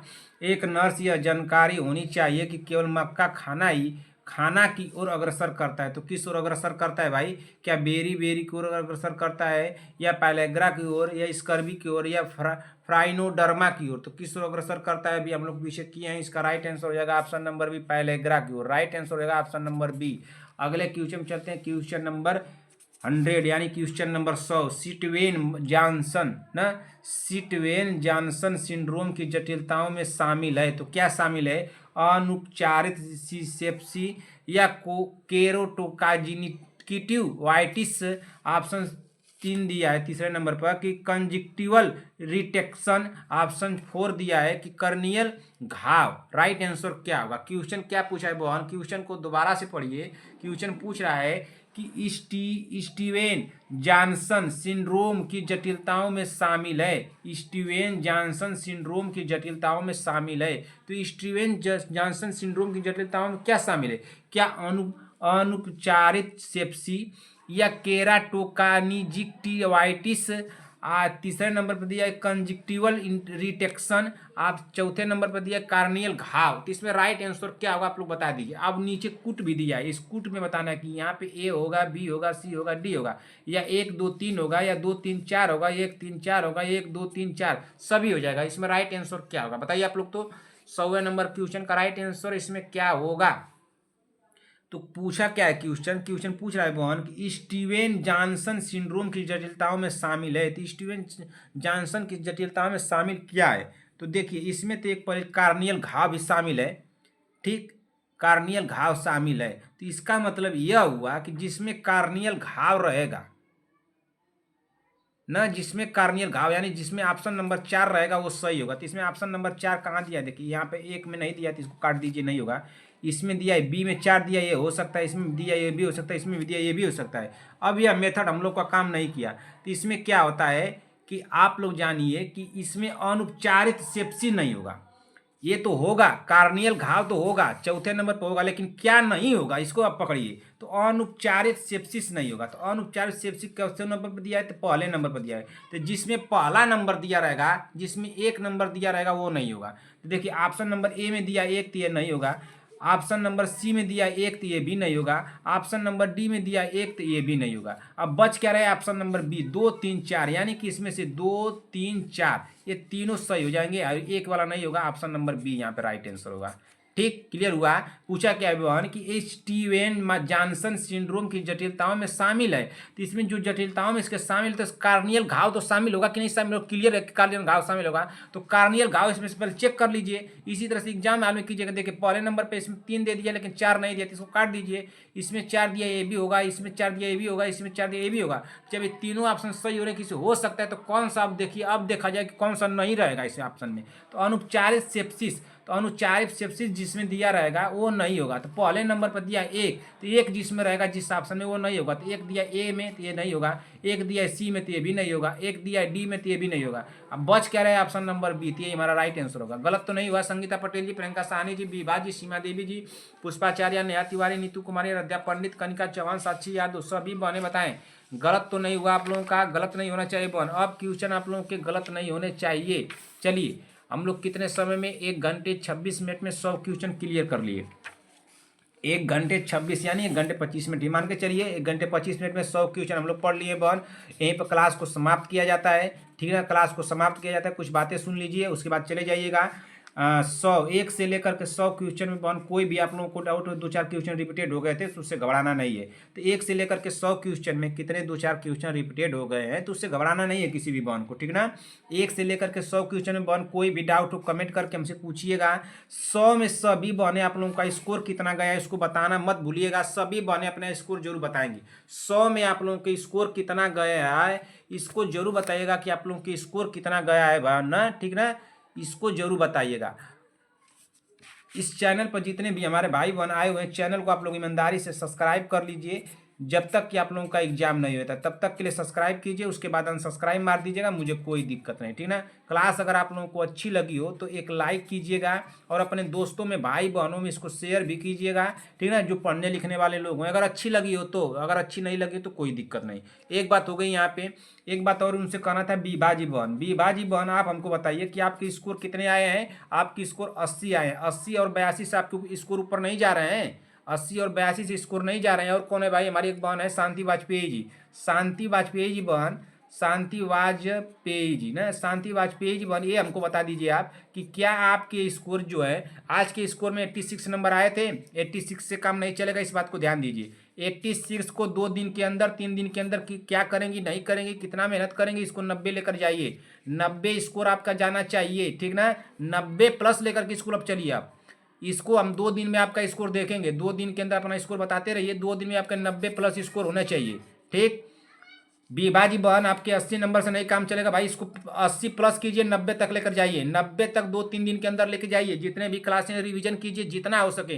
2.5 का स्पीड लगा दीजिए अपने मोबाइल में, यूट्यूब पर जाइए और 2.5 का स्पीड लगाइए। मेरे क्लास को रिवीजन नहीं करना है, जिसकी क्लास को रिवीजन करना है, जहाँ पढ़ना है वहाँ पढ़िए। लेकिन ये 80 जो है ना, आपके 80 से नहीं काम चलेगा, इसको 90 लेकर चलिए। 2-3 दिन के अंदर खत्म कीजिए, समय बहुत कम है। और कौन है एक भाई, सीमा देवी जी हैं। सीमा देवी जी बहन, आपको तुमको लग रहा है मारना पड़ेगा कान पकड़ के।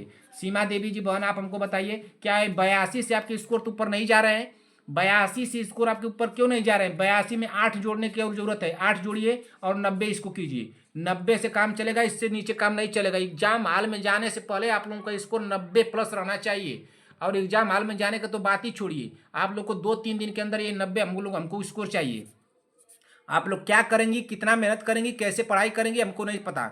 आप लोग अपना स्कोर 90 लेकर के आइए भाई, इस तरह से काम नहीं चलेगा। 82 नंबर लेके आ रहे हैं, 82 नंबर से काम नहीं चलेगा बहन। हम लोग का जब हाईएस्ट मेरिट जाएगा तब भी हम लोग को सिलेक्शन लेना है, लो मेरिट जाएगा बहन तब भी हमको सिलेक्शन लेना है हम लोगों को। तो हम लोगों को 80-82 से काम नहीं चलेगा भाई। सीमा देवी जी बहन ध्यान दीजिए, अगर स्कोर कम हुआ तो कान पकड़ के मारूंगा तुरंत, आपका कानून दिमाग सब दुरुस्त हो जाएगा, ठीक ना। बोलने और आप लोगों को लगता है कि डांटने के हमको आदत, आप डाला नहीं, जब वो तब हम लोग को डांटता रहूँ, बोलता रहूँ। शांति वाजपेयी जी, 86 नंबर से काम नहीं चलेगा बहन।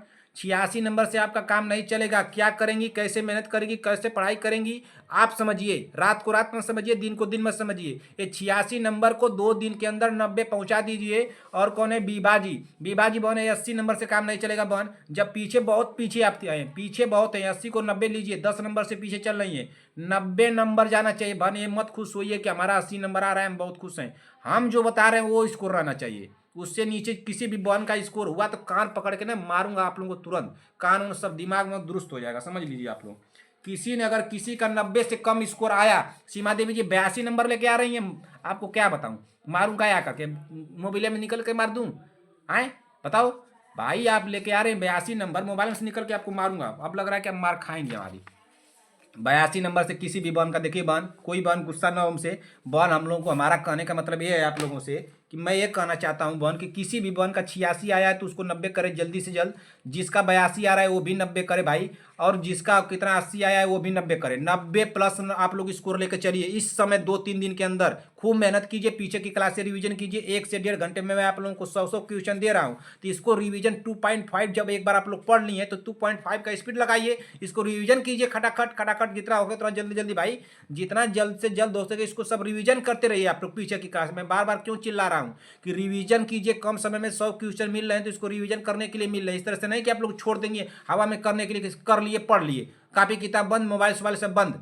इसको रिवीजन कीजिए। कितने नंबर की क्लास पे हम लोग चल रहे हैं भाई इस समय, बताइए इस समय कितने नंबर की क्लास पे हम लोग चल रहे हैं, जल्दी से बताइए। तो ये मैराथन की कौन सी क्लास हमारी है? क्लास नंबर 176 पे हम लोग चल रहे हैं। मैराथन के साथ हमको लग रहा है 15 या 16 नंबर के हो गए, तो 16 नंबर की मैराथन पे चल रहे हैं। लमसम हमको लग रहा है 15 या 16 पे हैं, तो 1600 क्वेश्चन आप लोगों को तो कम से कम इसको कर लेना चाहिए, कम से कम 6-7 घंटे में कर लेना चाहिए। एक रात बैठिए, 1500-1600 क्वेश्चन खत्म कीजिए। इस तरह से नहीं होगा। किसी का स्कोर अगर हम कम देख लिए तो मार पड़ेगी, ठीक ना। और किसी भी बहन को होपलेस नहीं होना है कि सर हमको स्कोर कम आ गए, ये बात वो बात कुछ नहीं। ईमानदारी पूर्वक सबको अपना स्कोर बताना है। और खूब मेहनत कीजिए बहन, जितना हो सके उतना रगड़ के रिवीजन कीजिए। रिवीजन कीजिए, मेरे ऊपर विश्वास कीजिए, मैं इतना क्वेश्चन दूंगा आप लोगों को। मैं क्वेश्चन देने के लिए तैयार हूँ। मैं खुद रात को मेहनत कर रहा हूँ, दिन को मेहनत कर रहा हूँ आप लोगों के लिए। क्वेश्चन लिख रहा हूँ, टाइप करवा रहा हूँ, कर रहा हूँ, दौड़ कर ला रहा हूँ आप लोगों के लिए, आप लोगों को क्लास दे रहा हूँ। तो आप लोगों का काम है बस रिवीजन कीजिए, सुबह शाम की क्लासें लेते रहिए। उसके सिवा हमको कुछ बोलना कहना ना पड़े, ठीक ना। टाइमली एकदम क्लास में आ जाया कीजिए, पढ़ करके तुरंत रिवीजन करना शुरू कीजिए। 4-6 घंटे पढ़ने से हम नहीं काम चलेगा। खूब पढ़िए, जितना हो सके उतना रगड़ के पीजिए भाई, पढ़िए भाई। आपको अपना क्या कहते हैं, अपना हक पाने के लिए ना लड़ना और झगड़ना पड़ेगा। ये मत सोचिए कि आप लोग इस तरह से कर लेंगे तो हो जाएगा। घर में काम तो करना ही पड़ जाएगा कुछ दिनों के लिए, क्या 15 दिनों के लिए। कौन सा ऐसा परिवार फैमिली है भाई, वो फैमिली किस काम की जो कि अपने बच्ची को चाहे अपने सिस्टर को या अपने वाइफ को या किसी को 15 दिन का मोहलत न दे दे पढ़ने लिखने के लिए, उसके लाइफ के लिए। वो कौन आदमी है बताइए। कोई आप लोगों को घर परिवार में ऐसा कर रहा है क्या कि आप लोगों को पढ़ने लिखने नहीं दे रहा है भाई, तो ये गलत बात है भाई। कौन वो जो अपना है, जो जो अपना रहेगा ना आप लोगों को पढ़ने के लिए पूरा फुल मोहलत दे देगा कि आप पढ़ो। संगीता पटेल जी बहन, आप क्लास में क्यों एब्सेंट हो रही हैं, कोई दिक्कत है आपको? क्या दो दिक्कतें हो सकती हैं, या तो आप एग्जाम देने गई थी तो उसमें कोई दिक्कतें हुई होगी आपको, और क्या है कि आपके मोबाइल में दिक्कत हुई होगी। दो चीज़ें आपको दिक्कत है इसमें, इस समय दो चीज़ें आपको दिक्कत है। कोई टेंशन, कोई परेशानी, कोई समस्या हो बहन, हमको कमेंट करके बताइए कि सर मुझको ये दिक्कत है, वो परेशानी है, मैं परेशानी दूर करने के लिए तैयार हूँ बहन। किसी भी चीज़ का टेंशन लेने की जरूरत नहीं। टेंशन लेकर जीकर क्या करेंगे, टेंशन नहीं लेना है। क्या है आपका यहाँ पे बताइए, यहाँ पे आप क्या लेकर आए थे, क्या लेकर जाएंगे, तो किस बात का टेंशन भाई, किस बात का टेंशन? कौन क्या कह रहा है, कौन जिसका मुंह है वो बोलबे करेगा। जिसको जो कहना है वो कहने दीजिए, जिसको जो बोल रहा है बोलने दीजिए कि तुम ये नहीं कर पाओगे, तुम वो नहीं कर पाओगी। जा करके पैसा बर्बाद कर दी, ये कर दी, एग्जाम ठीक से नहीं दी, कुछ नहीं। खूब मेहनत कीजिए। 10-15 दिन की बात है, इसी में आपका माइंड डिस्टर्ब हो जाएगा, आप एग्जाम को क्रैक नहीं कर पाएंगी बहन। मेरी बात को मानिए। आपके जो मोबाइल में समस्या है तो किसी का मोबाइल घर में लीजिए, अपना लीजिए, फादर का लीजिए, हस्बैंड का लीजिए, जिसका हो उसका लीजिए। खूब पढ़िए जितना हो सके बहन। सबसे नंबर 1 पे चल रही थी, आप लग रहा है कि बहुत पीछे जा रही हैं, या तो आप कहीं पढ़ रही हैं बहन तो पढ़िए, कोई दिक्कत नहीं। लेकिन ये काम कीजिएगा, जहाँ भी पढ़ रही होंगी आप रिवीजन करते रहिएगा। हमारे यहाँ जो भी बहनें पढ़ रही हैं भाई, मेरे ऊपर विश्वास कीजिए, सिर्फ आप लोग रिवीजन कीजिए। जितना मैं बता रहा हूँ बहन उतना रिवीजन आप लोग कीजिए।